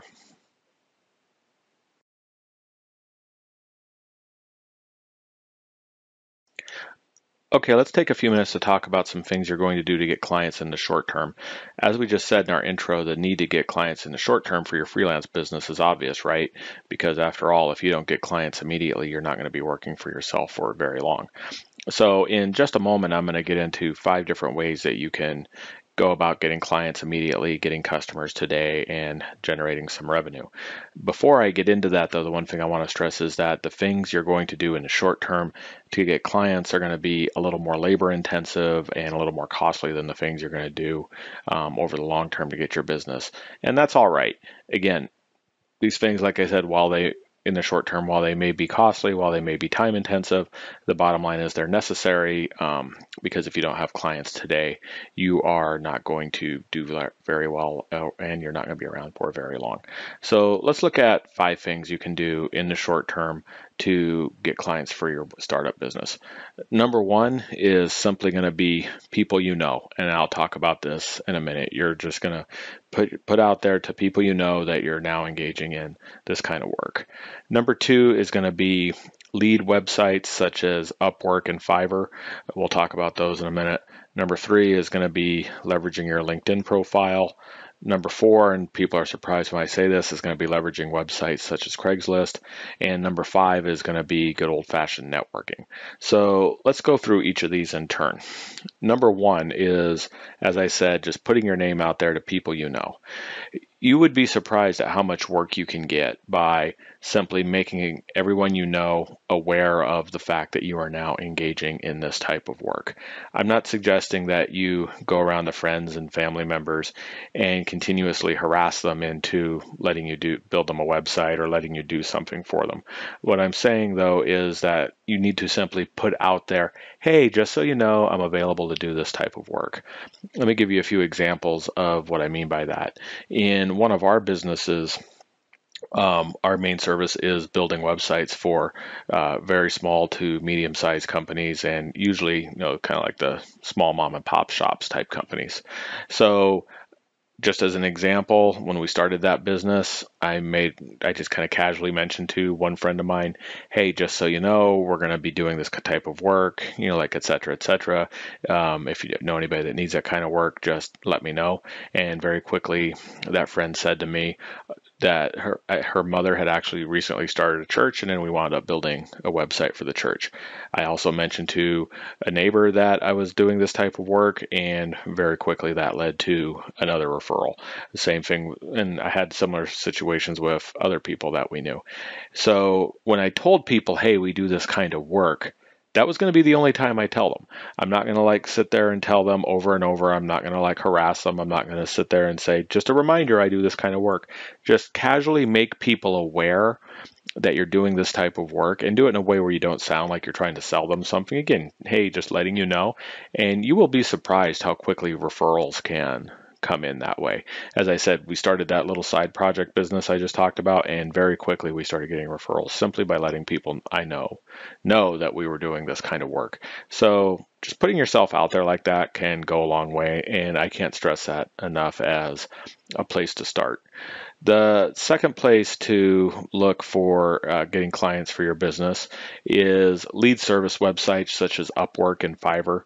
What Upwork is, it's a website where essentially people looking for services such as web development or software development will go on Upwork, state what it is they want and what they're willing to pay, and then you can go online and bid on the job. A lot of times you'll be bidding on work at a dollar amount for which is way less than what you would normally charge for this kind of work. But again, in the beginning, it's work. So, it can generate some revenue for you while you're getting started. The thing that I would say is important to do when you're using websites such as Upwork, Thumbtack, things of that nature, is to make sure that your profile on the site is fully completed. Make sure you list all your experience, include examples of your work and things of that nature. Make sure people review you on those sites after they're happy with your services. All those kinds of things will make your bidding process more effective. So the upside of these kinds of services is the fact that people go on there looking for the services you're providing. So it makes finding a customer a lot easier. The downside is, again, you're working for a reduced rate a lot of the time, and you're also paying for the lead. So it's not going to be the most profitable thing in the world, but in the short term, it is work to do and it is money to be made. Another option, as I mentioned a second ago, is Fiverr. Fiverr works a little different than a website such as Upwork. What Fiverr is you essentially go online, create a profile. People can come to your profile and say what they're willing to pay, and then Fiverr will take a cut of that. So again, you're usually going to wind up working for reduced rates on a website such as Fiverr. And on top of that, you're paying a percentage to Fiverr. So when you're looking at those kinds of things, it's important to consider the reduced profitability weighed against the fact that the customers are typically essentially, I should say, being brought to you. So again, pros and cons on those. Third thing on our list is leveraging LinkedIn. It's really important to, on your LinkedIn profile, make sure that you are stating that you are a freelance developer, that you work for yourself, put the name of your business on there, and make sure you list in your bio and in your bylines that you are available to do this kind of work on a freelance basis. Make sure you're including all your qualifications, include examples of your work on your LinkedIn profile. And there is such a shortage right now of software developers and web developers that you will be surprised at how many people will reach out to you and ask if you are available to do work for them. So LinkedIn is a good way to get business. Again, just as I said, make sure your profile is filled out all the way on there. Number 4, and this is one that people kind of raise an eyebrow when I say it, is to have a nice ad on your local Craigslist section. So for example, if you live in name of city, go on the name of city page for Craigslist, and under in the services section, you can put in that you are available to do web design or whatever kind of work it is you're doing. Don't just put up a quick Craigslist post saying that, hey, I do this work, call me at this number. Actually take the time, write out a nice ad, put it on Craigslist, include a graphic. The Craigslist supports a graphic at a width of 450 pixels, at a height of 600 pixels. Put a nice graphic on there. Put, as I said, a nice ad on there. And you will be surprised at the fact that you get some calls through there. To this day, Craigslist remains a highly valuable and highly underutilized resource for getting work.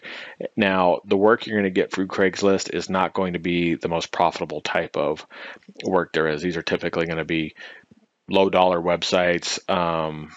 People want to spend a few bucks for just some basic coding or something like that. Again, you're certainly not going to get rich off it. It's not going to be all the money in the world, but it only costs you $5 to run the ad, and you will get some work out of that. The important thing is to post consistently and to stick with it. The last thing on our list is good old-fashioned networking. And by networking, I mean going out and meeting with other business owners to drum up work for yourself.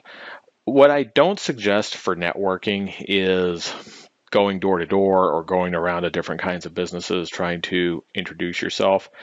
I also don't suggest going to functions that are mostly attended by other developers. Um, that is something I see in a lot of different professions. So, for example, attorneys tend to network with other attorneys. Uh, Accountants tend to network with other accountants. A lot of software developers tend to network with other software developers. And to be honest, that is just not a very effective way of leveraging networking into getting customers. Instead, what you want to be doing is meeting with people who in turn work with your customers. So, for example, if you are let's say starting up a freelance web design business, and what you might want to do is get hooked up with a digital marketer who doesn't actually do web design but maybe manages pay-per-click or something for somebody. Those type of people are almost always looking for people to build websites on behalf of their clients, so that would in turn be a good referral source for you. One of the best ways, or I should say best resources to find good networking opportunities is a group called BNI, that's Business Networking International. They're throughout the United States and with lots of local chapters and pretty much everywhere. So go on BNI's website and find local chapters in your area and join up. There is an annual fee for joining BNI. It is well worth it. The idea of BNI has a few aspects to it. Number one is they only allow one person in a chapter per an area. So, for example, if you join BNI as a web designer, they're not going to allow another web designer in that chapter. So, which gives you some exclusivity and, for obvious reasons, is good for you. And then you'll have a chapter with one web designer, one auto mechanic, one accountant, one finance manager, one local doctor, just name one real estate agent, just name the type of business, and you will have one of each in there. And then you'll attend weekly meetings. And once you attend these weekly meetings, the goal of BNI is for everybody in the group to essentially open up their referral books to one another. So in other words, you are a web designer in the BNI group. A friend of yours needs an auto mechanic. You refer them to the auto mechanic in the BNI group. The auto mechanic knows somebody who needs their house painted, so he refers them to the house painter in the BNI group. It turns out that there's a doctor a physician in the BNI group, and it turns out he knows somebody that needs a website. He just refers he refers them to you. So in other words, it's not something where person one and person two are directly referring things to each other all the time. It's just that everybody in the group is referring things to other people in the group. And a lot of that business will have a way of coming back to you. So attending a networking group such as BNI is a really good start for a way to get business in the short term. Networking can be very, very time consuming. So that is why I've got it on our list of things to do to build business in the short term. It is very time consuming. So a lot of people like to say, well, I go out and I network because it's free. Well, it's only free if you value your time at zero, okay? And your time is worth a whole lot more than zero. So in the short term, networking functions and networking events and joining networking groups is an okay way to get business. But as you build a brand long term, those are things that you're going to want to get away from. So to sum up, we're really talking about 5 ways to build business and grow your company over the short term. Number 1 is people you know. As I said, just put it out there that you're doing this kind of work. Don't harass your friends. It's a good way to make sure they're not your friends anymore. Number 2, excuse me, is using services such as Upwork, Thumbtack, and Fiverr. Number 3 is leveraging LinkedIn. Number 4 is a website such as Craigslist. And number 5 is good old-fashioned networking. So now that we've gone over all of those, let's talk about how it is you're going to build your brand over the long term, which will greatly increase your profits.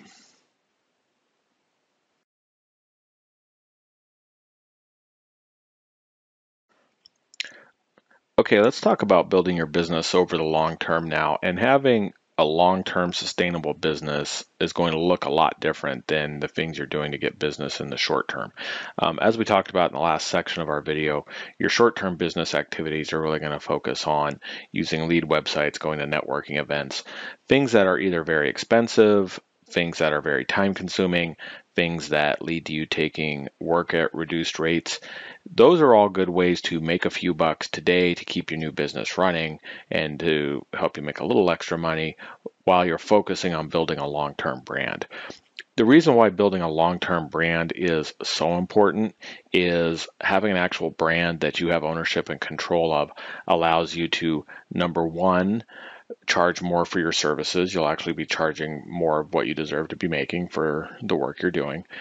Number two, it also allows you to save time and resources on getting work. In other words, instead of you putting out money, instead of you putting out a lot of time to get work, people are going to be coming to you. So think of it like this, people coming to you and saying, let me pay you full price, as opposed to you going to people and saying, here's reduced work I can do. So for obvious reasons, having a brand is way, and a whole bunch of ways more profitable than the things you're going to need to do in the short term. So while you're engaging in those short-term activities that we talked about in our last section, I cannot stress enough that you need to be making time for the long-term activities that we're about to talk about. And if you don't make time for those long-term activities, next thing you know, you've been freelancing and working for yourself for 5 years and you are still engaging in those short-term activities and not making very much money. That can be a trap that is actually very easy for people to fall into. So the best thing you can do is just set aside the time every week to say, you know what, I don't care how busy I am, I'm going to focus on these long-term activities. So what are the long-term activities that you're going to engage in to make sure you're building a brand and that you're charging more for your services and that you're not putting time and effort into getting customers? Number one is simply building a referral base, and we'll talk about that in a second. Number two is going to be leveraging a blog for yourself, and number three is going to be leveraging platforms such as YouTube. If you focus on these three things, then next thing you know, like I said, people are coming to you instead of you going to them, and people are paying you more instead of less. So let's look at each of these in turn.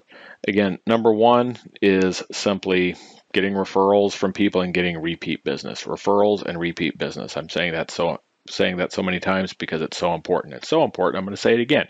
Referrals and repeat business. Here's the important thing to understand about getting referrals from former customers and having other former customers come back to you to do additional work in the future. When you look at very successful businesses, they don't get a proportionately higher number of phone calls. And what I mean by that is, let's say you've got developer one and developer two. Here's developer one, here's developer two. This developer does 5 times the revenue every year of this developer. Let's go with 5x. That does not mean that this developer gets 5 times as many brand new client calls every month as this developer. If you want to get to where you are making substantially more than other people, you have to do it by getting referrals from former customers and getting repeat business from former customers. It is simply too expensive and too time consuming to constantly be getting brand new business that's not stemming from work you have already done. It's just not possible to succeed without doing that. Think of it in these terms. Customer comes to you, wants a website, you build it for $3,000, right? You do a really good job for that customer. 3 to 6 months later, that customer refers you somebody. You then build that person a website for $2,500. 3 to 6 months later, that second customer, the referred one, they refer you somebody. You build that one a website for, say, $3,000. Your marketing or whatever you're doing to get clients from the outside world only yielded one phone call. It yielded the phone call from the very first customer. However, by doing good work, that one customer turned into 2 new customers, and a total of 3 customers. And as a result of that, you also have 3 potential referral sources out there right now, all from one phone call, right? And some of that can also happen with repeat business and so on and so forth. In other words, if you get one phone call, you do a great job for the person, and over the course of 3 or 4 years, you do 3 or 4 different projects for that person. One phone call yielded 3 or 4 different jobs, essentially. So that kind of an approach and focusing on referrals and repeat business is the way to grow your business exponentially. So how do you make sure you're getting referrals and repeat business? Well, it may sound simple, but you'd be surprised. The first thing is good old-fashioned customer service. Call people back, respond to people's emails, be honest with them about how long something is going to take. Do what you say you're going to do. If you tell somebody you're going to have something done by Thursday, have it done by Thursday. If you're not going to have it done by Thursday, make sure you call them Thursday or email them Thursday and explain to them that this isn't done. I'm sorry. Here's why it's not done. Here's when it will be done. Don't make them chase you around saying, hey, you said this was going to be done on Thursday. Where is it? Good old-fashioned customer service and saying that what you're going to do and doing it are the most surefire ways to lead to that repeat business and those referrals that we just talked about. I cannot stress this enough. You may think, duh, when I'm saying provide good service to people, but you would be surprised at how few people out there actually provide the kind of service that you would probably want to receive yourself. So going that extra mile, going above and beyond, can really go a long way. And as simple as that sounds, it takes work you got to remember, it takes work to provide good customer service, right? So do that work and put in the time, and you will be shocked at how fast your business grows. And this is true whatever industry you're in, whether you're a freelance developer of some sort, whether you're a real estate agent, whether you are an accountant or some other type of professional. I just cannot stress enough. Good service leads to a whole lot more business, and that is how you grow your business exponentially through referrals and repeat business. So that's number one. Number two for building your freelance business over the long term is leveraging a blog. And by this, I mean you need to be blogging regularly, attach your blog to your website, and you need to be blogging regularly on issues important to your customer base. One of the big mistakes a lot of people make with a blog is they start writing on things that they think are interesting. The focus of your blog needs to be providing useful information to your customer base. And this is something I see all the time. Like, for example, I have on our blog, on our business, for our business, which deals primarily with software answers for law firms, we have provided a lot of information about how law firms can be more efficient in their day-to-day operations. We've written a lot of information about how they can leverage different software applications in a law firm, and so on and so forth. Attorneys doing Google searches on making their practices more efficient then land on those articles, and they explore our blog further. When they start to look at some of the solutions we provide, they realize that they may need our services, and they pick up the phone and call us. So in other words, by providing useful information to our customer base through a blog, our customer base lands on our website. They in turn then call us. So leveraging a blog that provides useful information to your customers is one of the best ways to get business. And this winds up being incredibly time effective. There are blog posts that I wrote 3, 4, 5, even in some instances, even 6 years ago, that are still yielding phone calls to our business today. So in other words, a couple hours to write a blog post 5 years ago, people are still calling us because we own it. No one can take it away from us, okay? That is incredibly time effective in terms of going out and getting business. In addition to a blog, another great source to leverage is YouTube. YouTube is one of the most popular search engines in the world. People go on YouTube all the time looking for information. If you're going to do a YouTube channel to drum up business, the thing I cannot stress enough is, just like with a blog, provide information that is useful to people. So again, provide information that your potential customers are looking for.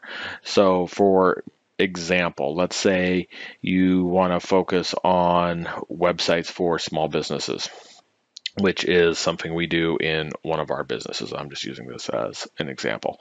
I want to build websites for small businesses. I start a YouTube channel on it. a lot of small businesses might be trying to do their own website, say with Wix or like WordPress or something like that. And then they'll get frustrated with it and maybe decide to call a developer. So what we can do in our business is do a YouTube channel on how-tos, like here's how to do X in your Wix website, here's how to do Y in your WordPress website. And then those small businesses start to use our YouTube channel as a resource to meet their needs.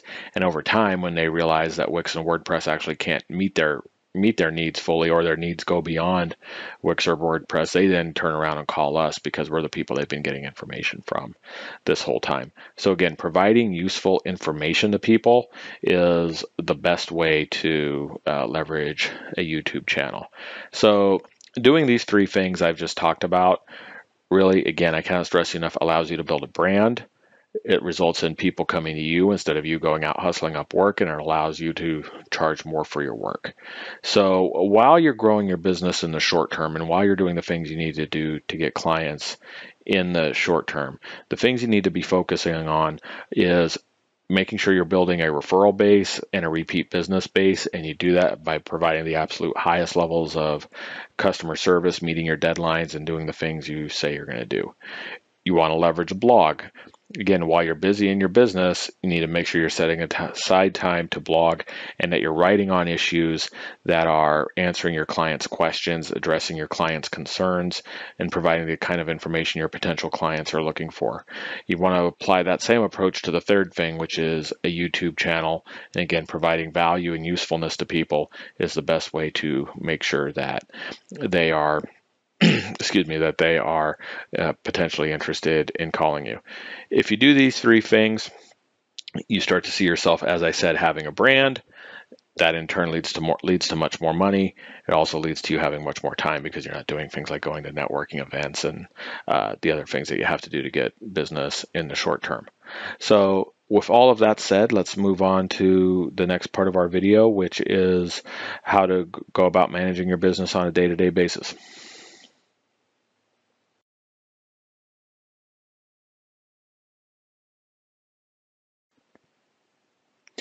Okay, we're on to the part of our video where we're going to talk about managing your business on a day-to-day basis.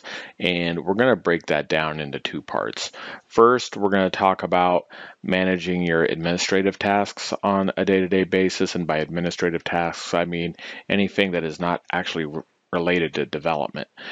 Things such as filing your business's taxes, doing your bookkeeping, filing paperwork with your Secretary of State, so on and so forth. So managing those kinds of tasks.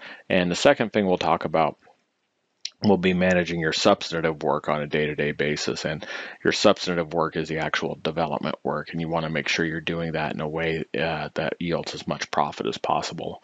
So we'll talk about administrative and substantive and how to make sure you're managing yourself. Now, before we get into those two things, the biggest point I want to stress is that it's time for you to start thinking of yourself as a business person.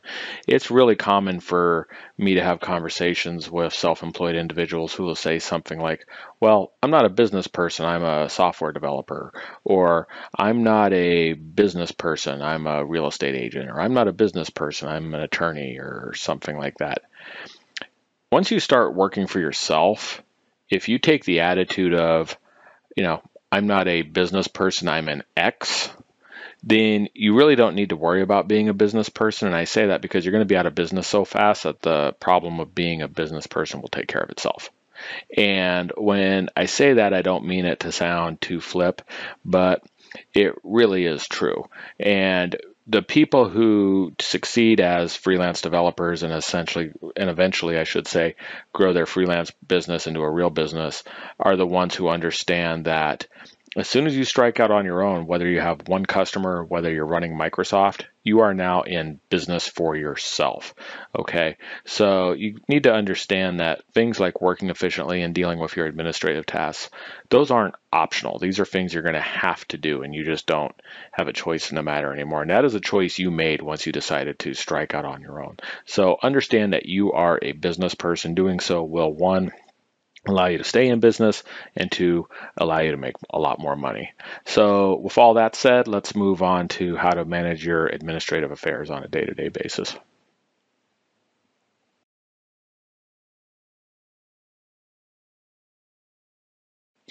Okay, so we're going to talk about the importance of dealing with your business's administrative affairs on a day-to-day basis. And the reason I am talking about this first, before I get into talking about how to manage your substantive work, is that the administrative work is a crucial topic to address.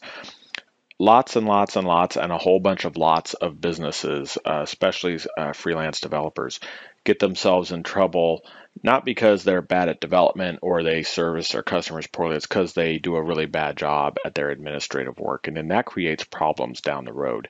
For example, suppose, just as a hypothetical, you need to file a document with the Secretary of State and you fail to do so, and you're right in the middle of a coding project for somebody, and because you didn't file that document with the Secretary of State 6 months later, while you're in the middle of that coding project, a notice shows up from the Secretary of State saying you've lost your right to legally do business.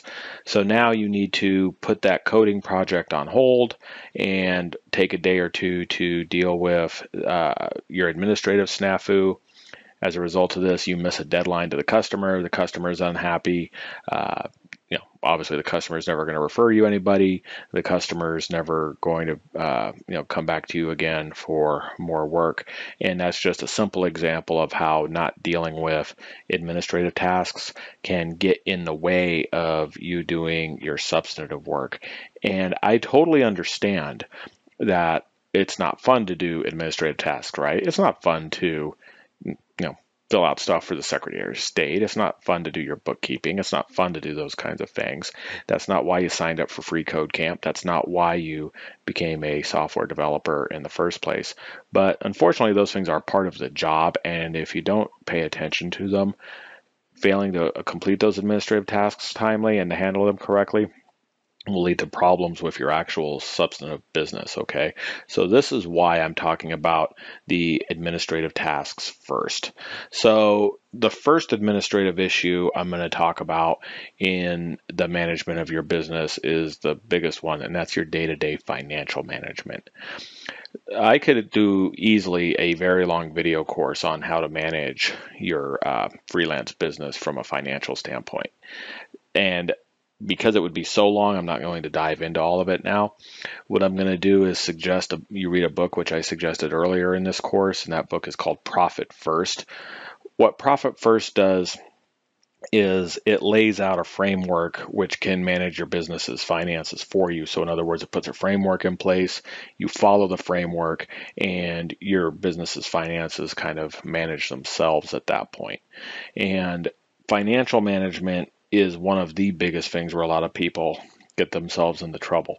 One of the biggest things you want to avoid is what's called bank balance accounting, and lots of small business owners are guilty of this, where they go online, they look at their bank account, they see a balance, on the screen, and they just assume that's how much money they have without any thought of, what they've got to be paying, what's coming out of it, and so on and so forth.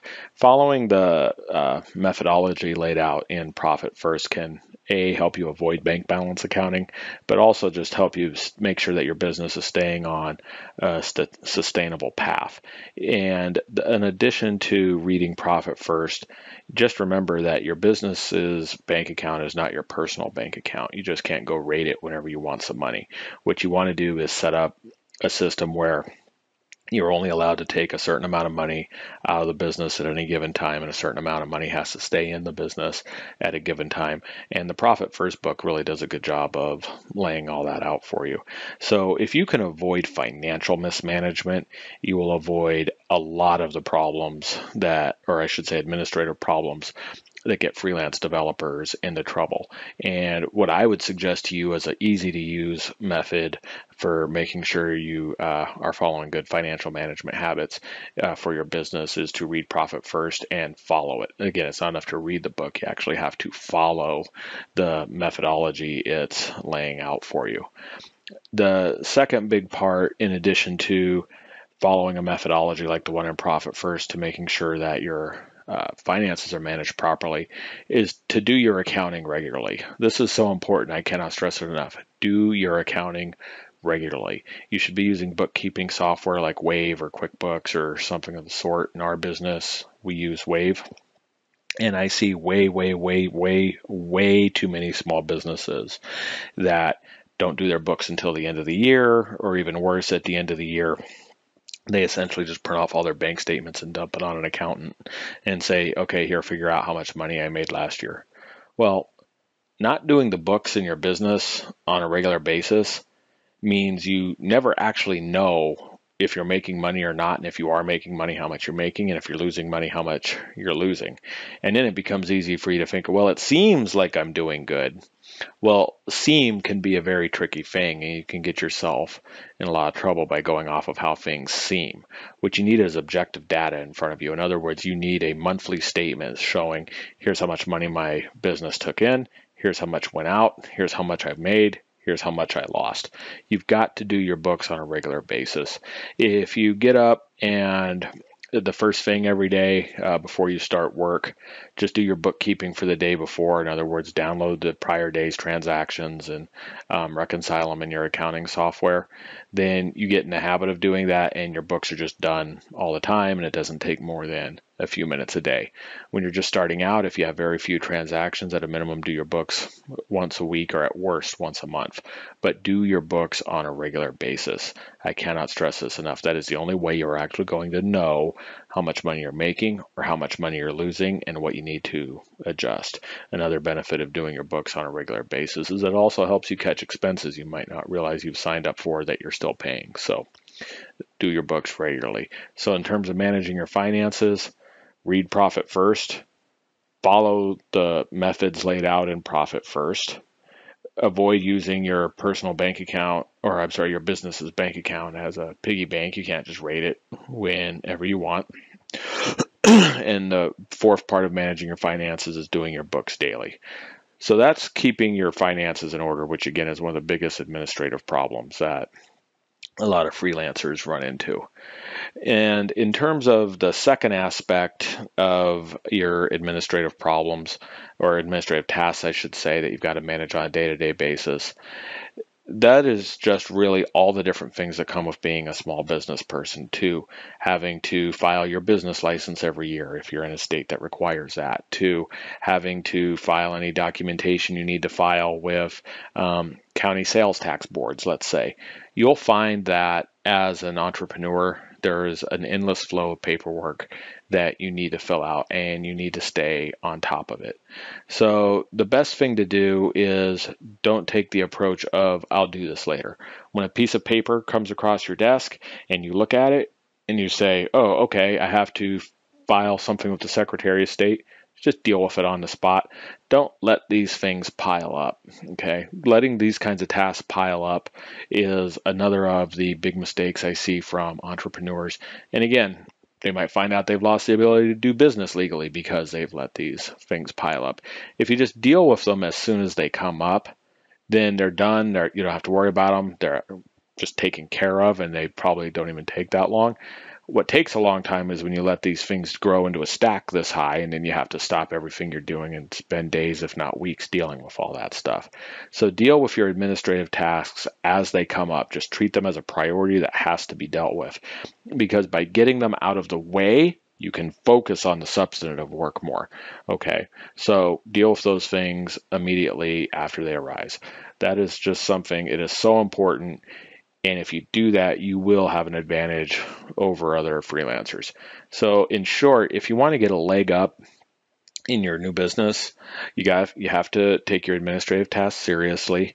You have to manage your finances appropriately, which entails everything we just talked about: reading Profit First, following the methods in it, not raiding your bank account, doing your books on a regular basis, and you have to deal with your administrative tasks as soon as they come up. And if you need help with them, retain a business lawyer to help you. Okay, but if you do those things, you prevent your administrative tasks from getting in the way of your actual business, and then you make more money.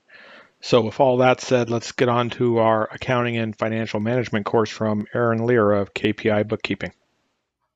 Hey Code Campers, my name is Erin Lehr. I'm the owner of KPI Bookkeeping and Consulting, and I'm excited to go over with you today how to manage your finances as a freelancer. I know this isn't everyone's most exciting or favorite topic, but it is so important. If you can get off on the right step and create good habits, you'll be so much more ahead of other freelancers as well as business owners because you will know your income, your expenses, you'll know how to manage them, and you'll know what decisions to make and what changes to make within your freelancing business. So I'm going to divide this up into 3 topics.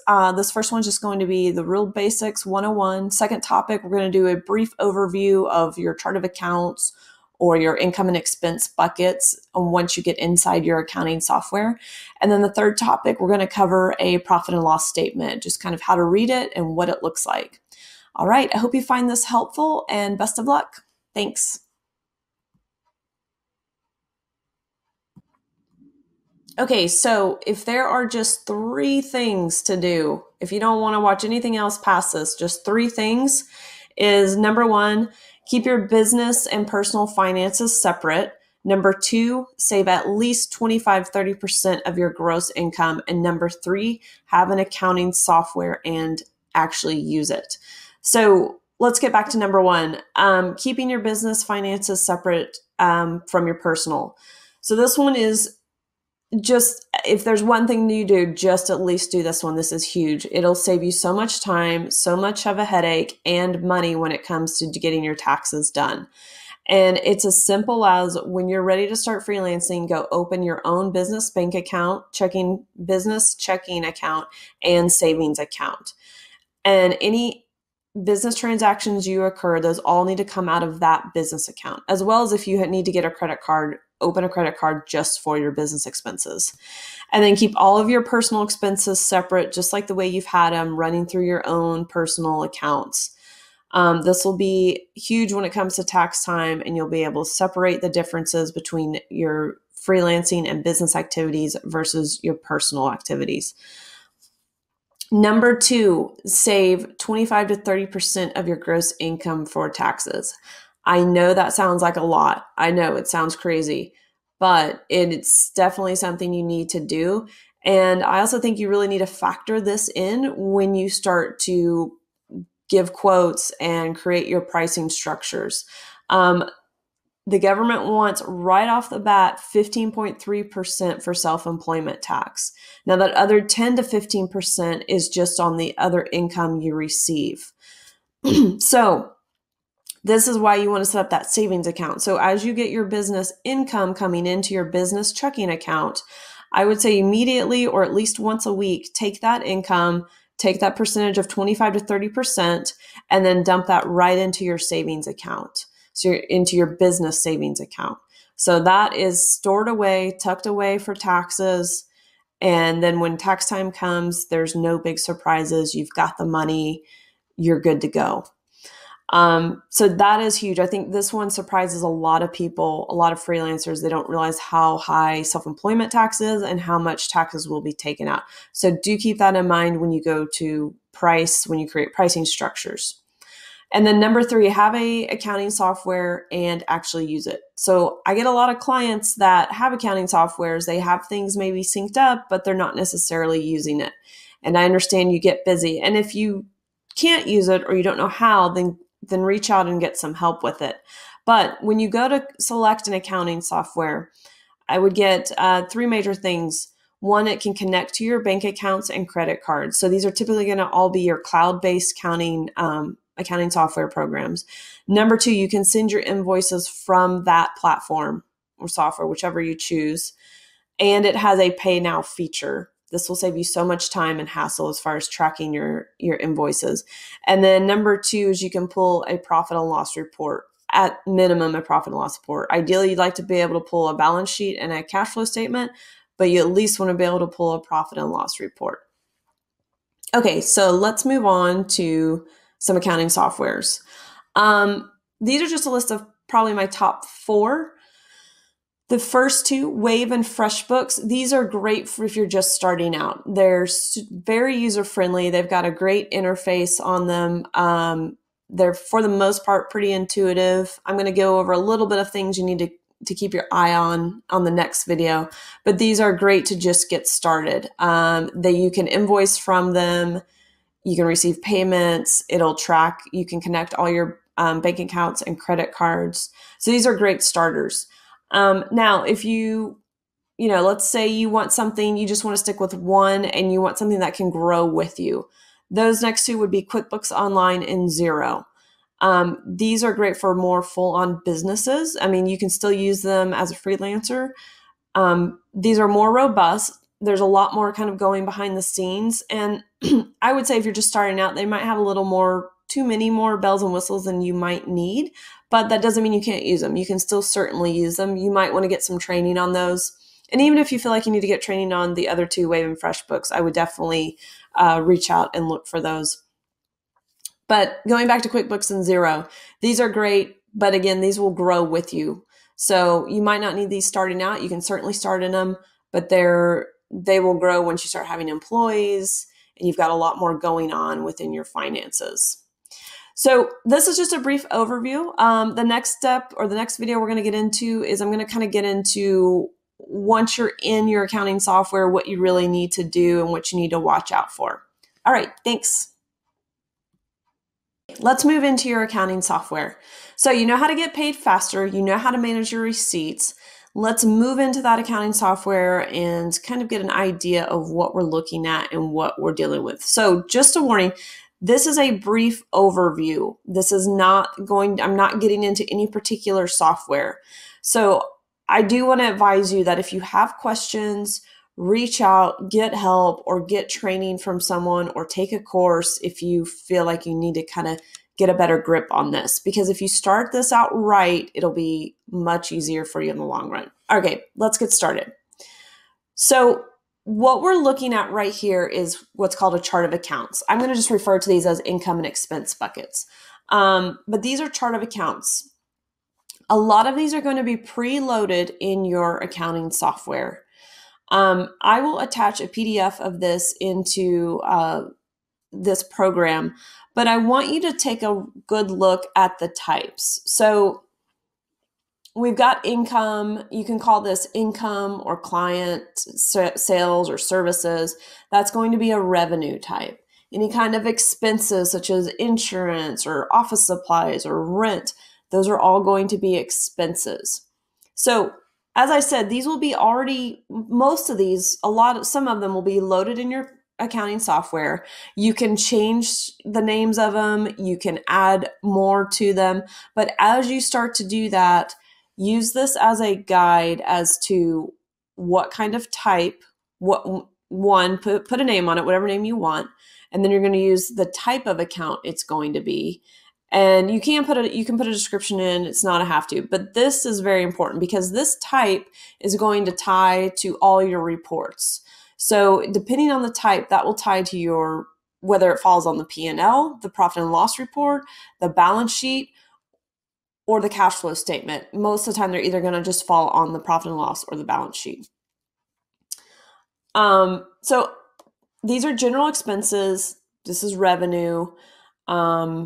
Let's go to this next page. Okay, so right here on owner's contribution or owner's pay, this is labeled as equity. This type is called equity. And the reason for that is because this is not an income event. So if you were to add money, which would be owner's contribution, add money into your business account, that would be considered you're adding equity into your account. If you were to take money out, or to pay for any kind of personal expenses from your business account. I don't recommend doing that on a daily basis or on a regular basis, but if you made a slip up and you accidentally had an Amazon account that got charged to your business account, but it was a personal Amazon purchase, you could take that amount and code it to personal expenses or owner's pay. And those would not be considered an expense because it's the equity out of the money out of your business account. These others right here, some of these are kind of accounts that are working in the background. So as you put in an invoice, that accounting software is automatically going to code that invoice under the type accounts receivable because you're waiting for that money to come in. You're waiting for it to be received to you.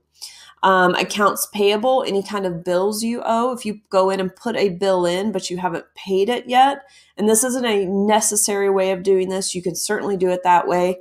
It definitely helps with your cash flow, but if you're just paying your expenses as they come, that's fine too. But if you do decide to put your bills in and then pay later, that would be an accounts payable. And that will be labeled as accounts payable. And that kind of automatically happens in the background of your accounting system. If you have any loans, that's going to be a liability. Any taxes, now taxes can be both a liability or an expense. That's something you probably need to talk to your accountant too, as far as how you're managing your filing and when you're filing your taxes. That makes a big difference. Any large pieces of equipment are going to be considered assets. And then retained earnings. So retained earnings is any money that you made from the previous year. So let's say at the end of your P&L, you had a positive of $10,000 on December 31st of 2018. So come January 1st of 2019, that $10,000 is now going to move into retained earnings, and now that P&L will essentially start at zero. So again, use this as a guide. I will have a PDF of this, and when you get into your accounting software, you're going to want to create these buckets or name them. And like I said, a lot of them will already be present. But use this as a guide to make sure you've got the right type, so then your reports are correct as well.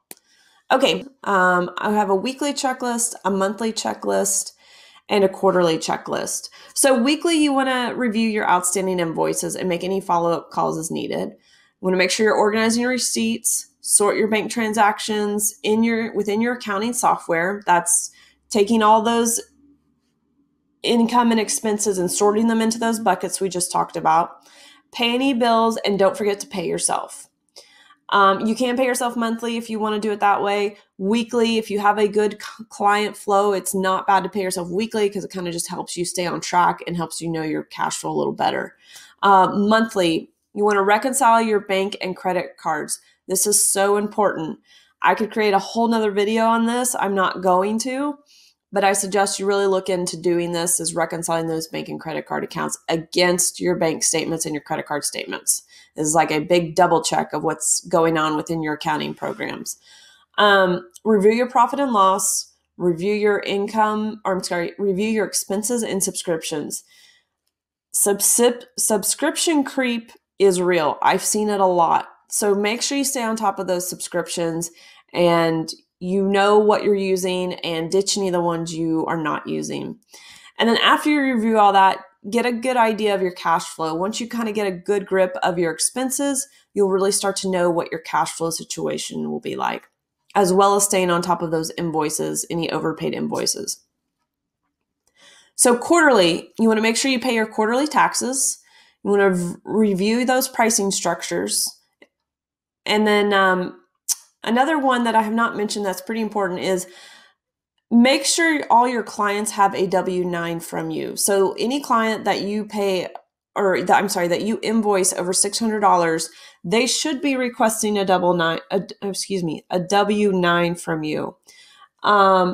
If they do not, be prepared. They may be requesting it around mid to end January. That's when we have to file those W-9s. So keep that in mind. On my next point, if you ask for any help or you get any 1099 contractors to help you out, you need to ask them for a W-9. And it's just a one-sheet IRS document that basically just says you're an independent contractor. You can look it up, Google W-9, and it's one of the first 2 or 3 things to pop up in Google. You need that as well. And if you hire any 1099 contractors, you need to make sure you file those. Typically, it's the last week of January. I'm not going to give you a specific date because the dates change every year. Around the last 5 days of January, those need to be filed. They're very easy to file. It's 1099 filings is what they're called. So be prepared. You're going to get asked that from your clients. And if you happen to need to get any help with coding or design work for a client that you're working on, you need to make sure they hand you a W-9 as well. All right, that should wrap up your checklist. Let's dive into the P&L. All right, you've made it. We're not at our last video. So I'm going to talk about the profit and loss on this one, and hopefully this will kind of wrap up everything and help you understand why it's important to do good financials and really pay attention to those income and expense buckets. Okay, so let's get started. Okay, so as you'll see on the left, there is a profit and loss, example of a profit and loss statement. I have blocked out the names, any dates, anything that could possibly reveal whose profit and loss this is. So let me just start off with saying why you want to run a profit and loss. I think we all want to do what we love doing, and I'm assuming you love being coders, but I also think we all need to know how much money we're making. And a profit and loss is going to tell you that. It's going to take your income minus all your expenses and then tell you what is left over. And the more you focus on this, the more you're going to be able to realize what changes you need to make, maybe what kind of pivots you need to make with pricing, maybe where you can cut back on expenses, where you could actually add more in expenses. So a profit and loss is very important in terms of giving you a snapshot of where you are, and you can pull a profit and loss on a weekly basis, on a monthly basis, quarterly, yearly. It'll just tell you exactly how much money you've brought in and how much you've brought out. This will help with cash flow. I'm not going to tell you this is the best report. I'm going to tell you that a cash flow statement is a best report for cash flow. But for just getting started, this will give you an idea, at least on your expenses, what you could expect each month or even each week. So this is why it's important to have an accounting software that will provide a profit and loss statement for you. I also suggest, in terms of getting overall health of your business and trying to make business decisions, is pulling a balance sheet and a cash flow statement. And if you don't understand those, to have someone help you understand those and make decisions moving forward. Anyway, that's my soapbox. Let's get started on the profit and loss. So profit and loss, you're going to have top line is going to be all your income. Then you might have different income types, client services, client design work, client code work, however you want to do that. But that is going to go back to those revenue buckets. So that's why back in the other video when I talked about the buckets, that's what's forming this P&L in the background. Okay. So you're going to see revenue / income and expenses. So that's why that's important to make sure those types back on the previous video are correct. So all of that information lands on the right report. Okay. So you've got your income, cost of goods, and I'll get to this in just a minute, and then your general business expenses.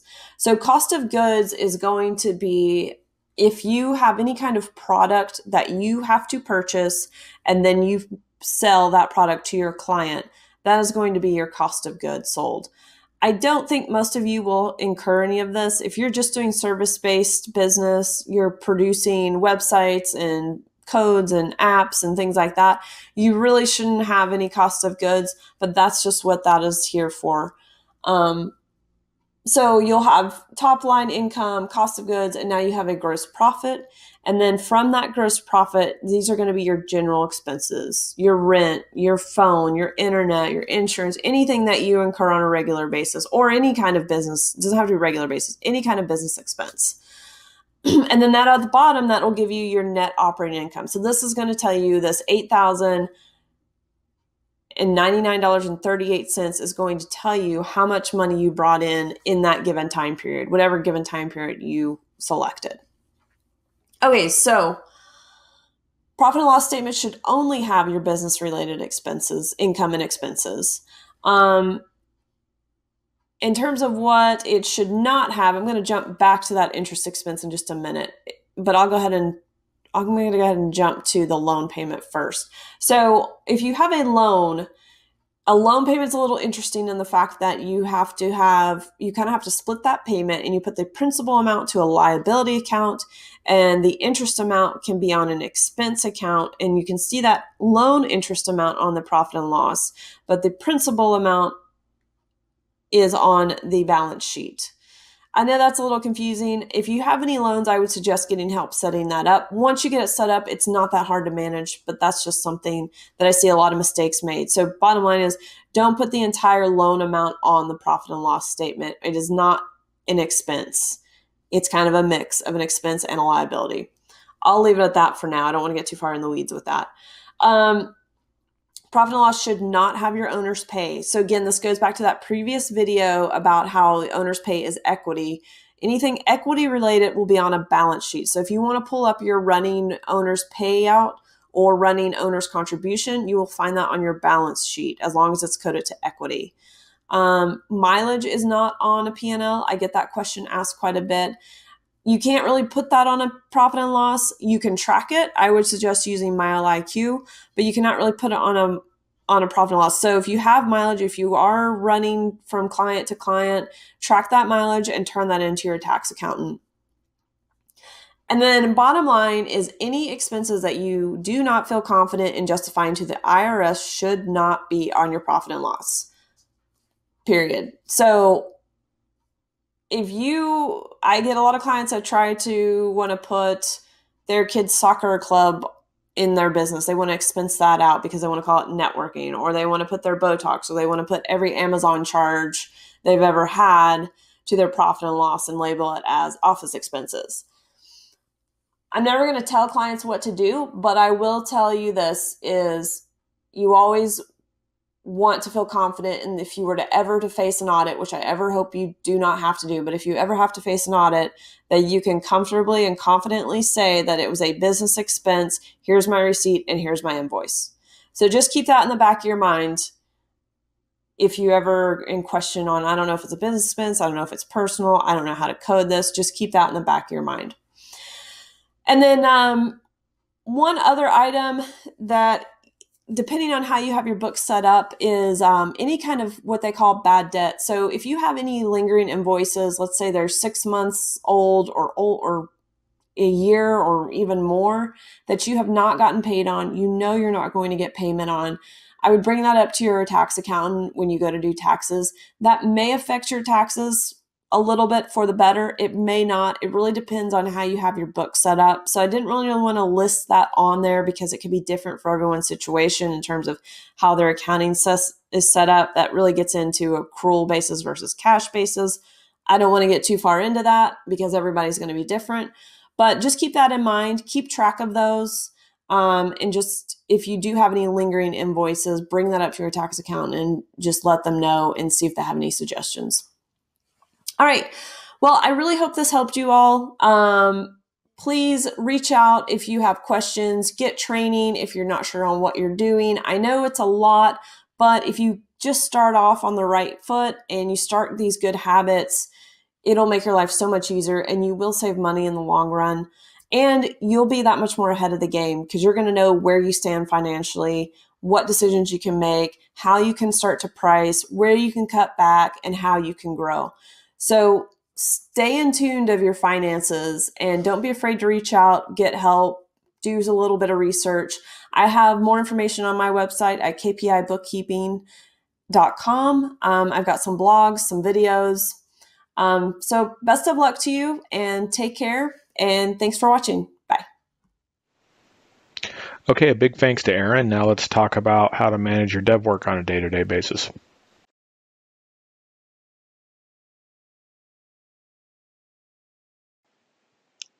Okay, so it's time to start talking about how you're going to manage your substantive work on a day-to-day basis. And by substantive work, I mean the actual dev work, which is the whole reason you started FreeCodeCamp and got into being a developer in the first place. And managing your dev work appropriately daily will allow you to maximize your profits.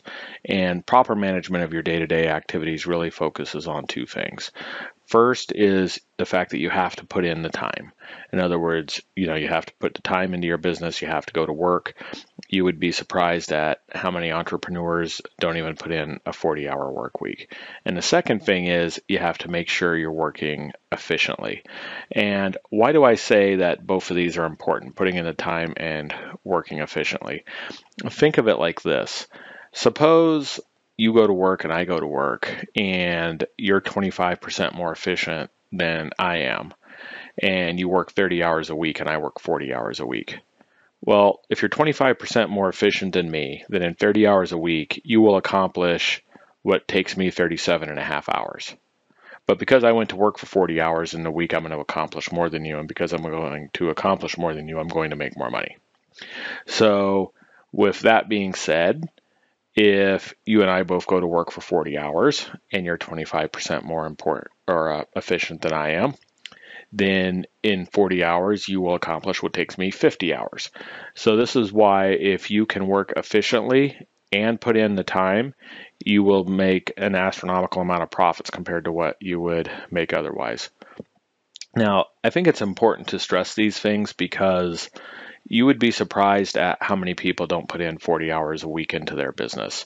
So just as an example, if you're going to work and you're not keeping track of your time, which a lot of self-employed people don't, it can be easy to feel like, oh man, I worked a lot today. When again, at the end of the day, you're really not putting in as much time as you thought you did, right? So making sure you're putting in the time and tracking the time is rule number one. So let's start by looking at that, and then let's look at what you need to do in terms of making sure you're working efficiently, and we'll give some tips for improved efficiency.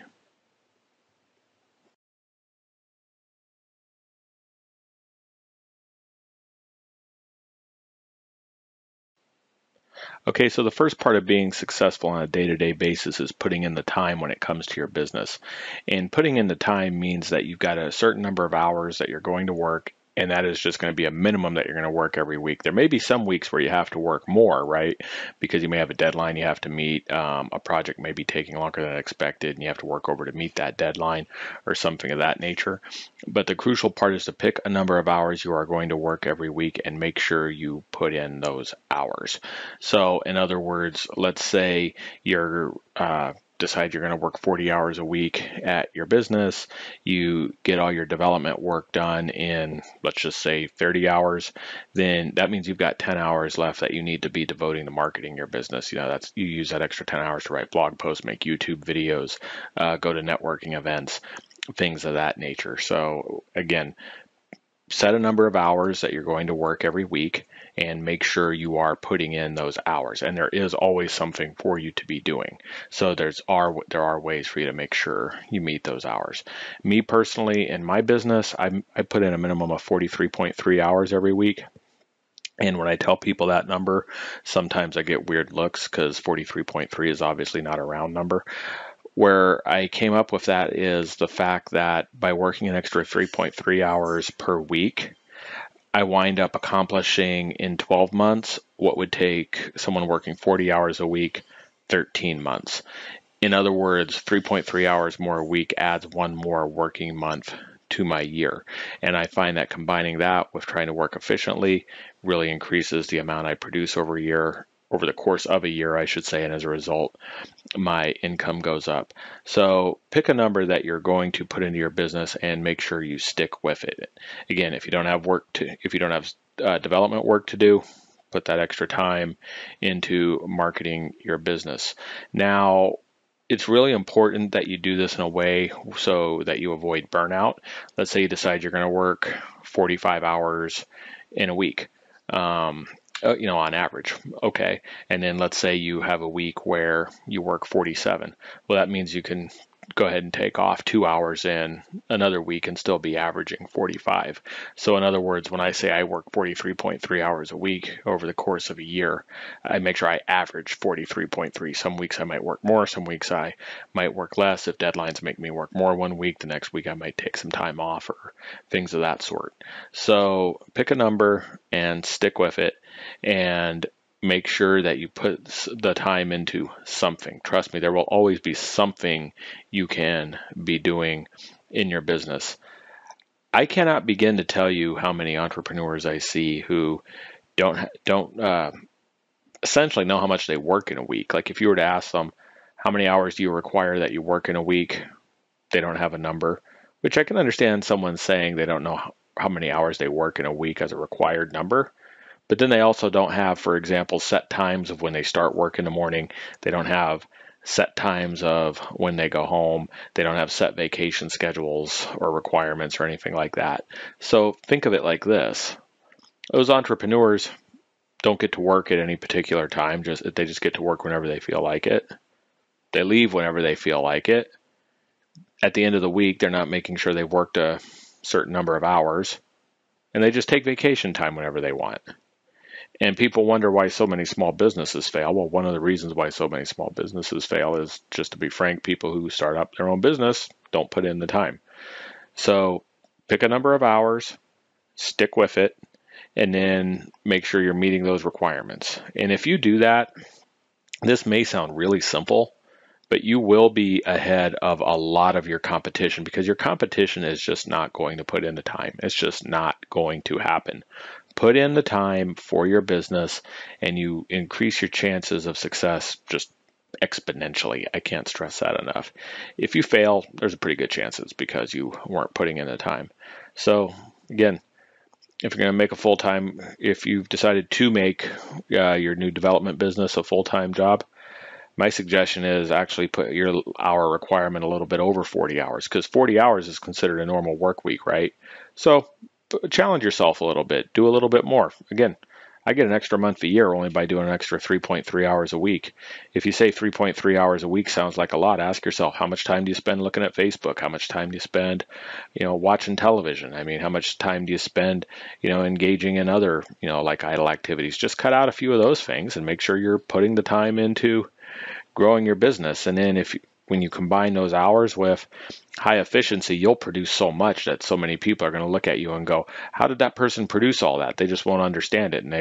And you will understand it was a function of the time you put in plus the efficiency. So pick a number of hours and stick with it and hold yourself to it. Show some discipline, get your work ethic in and put in that work ethic, and you will succeed. So with all that being said, now let's take a dive into how you can actually make sure that those hours you're going to be working are going to be spent doing something efficient.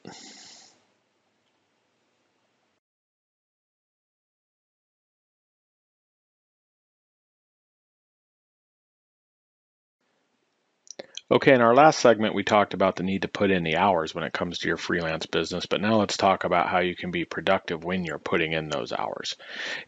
I'm going to talk about this because it's really important to remember that putting in time, it does not necessarily equal getting stuff done. I've seen plenty of situations where someone might actually spend literally 14, 15, 16 hours a day at work and leave at the end of the day accomplishing virtually nothing.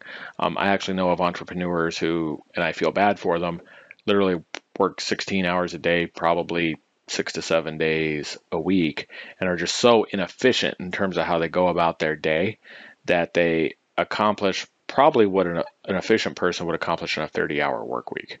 So if you take putting in the time and combine it with efficiency, that's how you become productive, and that's how you make more money. So the thing I can't stress to you enough, again, is you got to put in the time, but don't think simply because you're putting in the time that you're being productive. You have to put in the time, but you also have to be efficient in your use of that time. In other words, you need to produce a lot per hour. So think of it like this. Let's say you put in a lot of time. Let's say you put in 50 hours a week, and now let's say you're twice as productive as somebody else.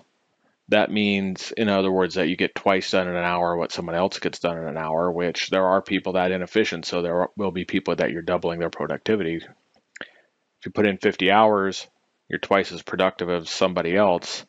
They have to go to work for 100 hours to, accomplish, what you did in 50. And if they're only working a 40-hour work week, it takes them 2.5 weeks to accomplish what you accomplish in one work week. And that's how you make a lot more money, as a freelancer or as a self-employed developer. So again, just simply going to work does not mean you're getting stuff done. You have to be efficient in your use of time. So let's look at a few pointers. And again, these are just a few. This is by no means an exhaustive list. Let's look at a few examples in terms of how you can be more efficient with the use of your time. Number one is what I call the OHIO method. OHIO stands for only handle it once. I'll talk about what this means in a minute.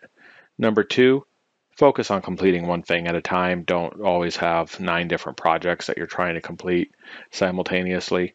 Number 3, when problems come up, deal with them immediately. And number 4 is going to be improved management of communications. And by this, I mean things like email, text messages, so on and so forth. If nothing else, if you nail those 4 areas, you will be working so much more efficiently than so many people out there that at the end of the work week, people will just wonder how you got so much done. And the answer to how you got so much done will be you didn't let time just waste away and get lost to inefficiency, all right? So let's look at each of the things I just mentioned in turn. Number 1, the Ohio method, OHIO. This stands for only handle it once. And this concept applies to anything, whether it's an email, whether it's a piece of paper sitting on your desk, an issue that comes up or anything. Don't deal with issues more than once. So think of it like this. A piece of paper comes in, you open up the letter. It's something from the Secretary of State saying you've got to file something to renew your business license. Well, don't just set it over here, because as soon as you do that, now when you decide to deal with it later, you've got to pick it up and read it again, which means you took the time to read it when you first opened it, and then you took the time to read it when you deal with it the second time. So you're reading the thing twice instead of once, right? So as soon as you pick up a piece of paper, deal with it. Under that scenario, envelope comes in, I open it, I read it.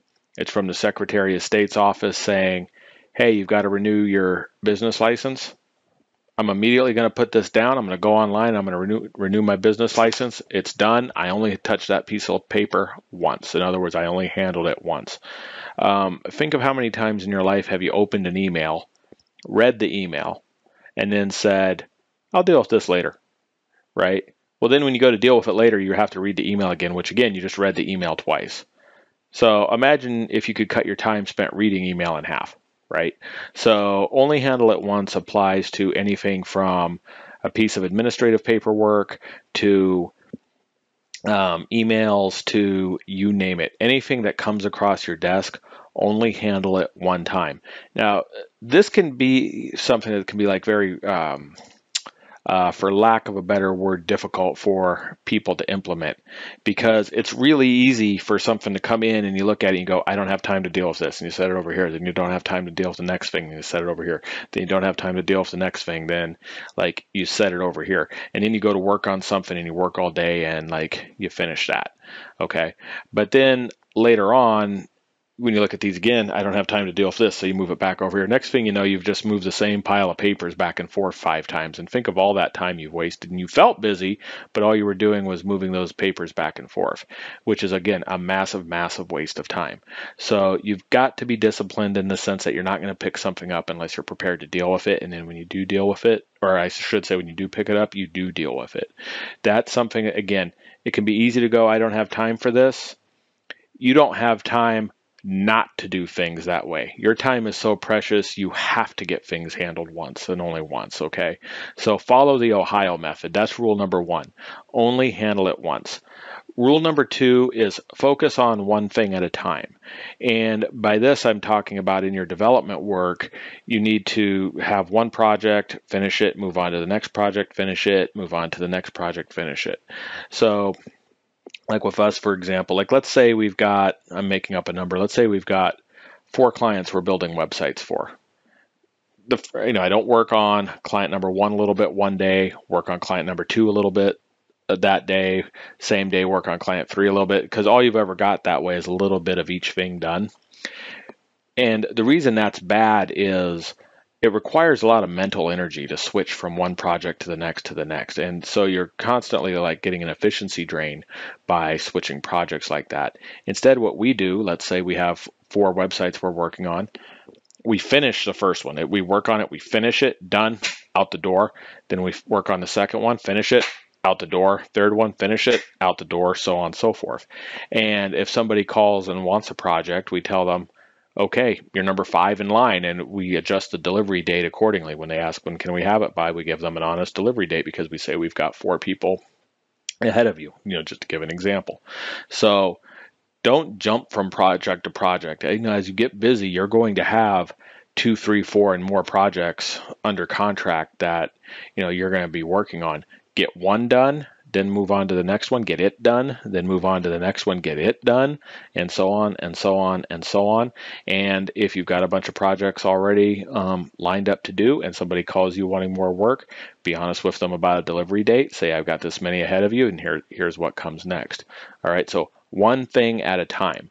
And it, again, saves you all that mental energy of switching from project to project to project, which is just a huge, efficiency drain at the end of the day. Number 3, when problems come up, deal with them immediately. And here's what I mean by this is it's really easy for something to come up and then for you to say, okay, I'll deal with this a little later. Well, if it's a problem and you put it off till later, the problem only gets bigger. The problem compounds. So now it becomes a bigger issue to deal with. And it can become a bigger issue to deal with in terms of money. It can become a bigger issue to deal with in terms of time. It can become a bigger issue to deal with in terms of, other things. So let me give you an example. Easy example I like to use. Something comes in from the Secretary of State saying you've got to send a piece of paper in to renew your business license, and things fall through the cracks and it doesn't get done. So now you're late sending in your business license. You get a notice from the Secretary of State saying, you are now going to have to pay an extra $100 for your business license. That's a problem. A problem has just arisen. You now have to get your business license renewed, and there's an extra amount associated with it. By dealing with things as soon as you get them, then bam, they're taken care of, right? If you get an unhappy customer, get them on the phone right away, get it dealt with, right away. If you see things in your business that seem like they're causing inefficiency, eliminate them on the spot. Don't say, oh man, we really got to clean up that process. No, eliminate them right there on the spot. Don't let them cost you more time as things go on. When problems come up, get them dealt with, and get them dealt with on the spot. I cannot stress that enough. Number 4 is your management of communications. And this is a big one. Communications are one of the biggest things that can make you feel busy, even though you're not actually producing anything. All right. So let's look at the 2 ways that you can manage your communications in a way that will greatly, and I do mean greatly, increase your productivity. All right, and the first thing you can do in managing your communications is avoid real-time communication platforms like Slack, Google Hangouts, and things of that nature, where it's more of a chat than it is, like a formal message. It's really easy, like on a service like Slack, for example, to constantly see messages coming through. And then when someone gets a message, others are prompted to respond, and so on and so forth. And you wind up having a much higher message volume than you would through a medium such as email. And the thing is, number 1, every time you get one of those messages, you become highly distracted and it gets hard to get back to what you were doing and you get into a workflow. And number 2, the overwhelming majority of those messages you're getting through a real-time service such as Slack aren't actionable anyway. They're just noise, okay? So you're basically filling your day with noise, which makes you feel busy, but again, you don't actually produce anything. Avoid real-time communications altogether. I cannot stress that enough. We do not use them in our businesses. We don't use Slack. We don't use Google Hangouts. We don't use any of those things. And on the subject of communications, manage your email properly. And what I mean by that is go through your email 1 to 2 times a day or however often you feel is appropriate, but set times that you're going to go through your email and avoid your email during all other times. Think of it like this. You sit down, you open your inbox, you get a message from a client, you respond to it, client responds back, you respond to it again, client responds back, you respond again, client responds back. Okay, that's 3 or 4 emails from the client you had to read, and that's 3 or 4 responses you've had to write. Now, we all know a lot of people use email in a way where as soon as a thought enters their head, they got to fire off an email to somebody about it, right? If you say I'm only going to go through my email once a day and that's it. So like, let's say, for example, you're going to go through your email at 3 in the afternoon. From 3 to 4, you're going to clear your email. When you get up or get to work, I should say, in the morning, you've got one email in your inbox from Joe client. During the course of the day, Joe sends you 3 or 4 more emails. Well, now at 3 or 4 in the afternoon, when you're going to go through your email, you can read all 4 or 5 emails Joe sent you at one time, and then you can send them a consolidated response to all of them, right? So in other words, you get to type one response as opposed to typing 3 or 4 or 5 individual responses. That becomes a huge time saver. And the other thing is you actually have less email to read by following that approach, because if Joe is going to email you 3, 4, 5 times during the day anyway, if you're responding to each of those, then he's likely to respond to your responses. So you go from getting 4 or 5 emails in a day from Joe to getting 15, right?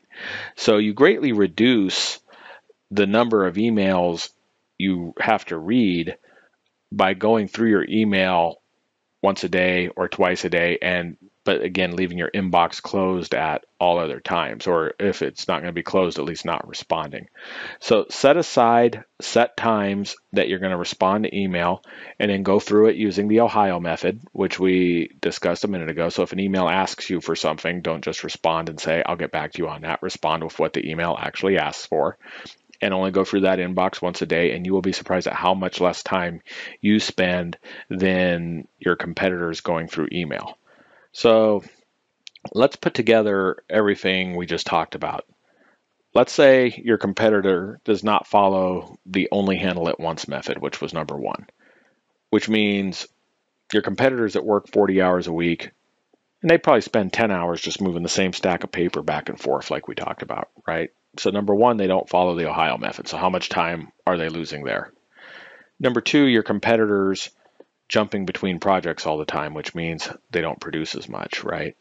So let's say they lose, an hour a day moving the paper back and forth by not using the Ohio method. Let's say they lose 30 minutes of productivity a day by jumping from project to project. Now they've lost an hour and a half of productivity, a day. Let's say they don't deal with problems immediately, and as a result, the problems become more time consuming later. Let's add 15 minutes or up to an hour and 45 minutes a day. Now let's suppose that due to inefficient communication practices, which is what we just talked about with real-time communication services and email, let's say they lose another 2 hours a day. In an 8-hour day, we've just lost probably 3 to 4 hours, 3 hours, 45 minutes, so call it 3 to 4 hours to essentially inefficiency.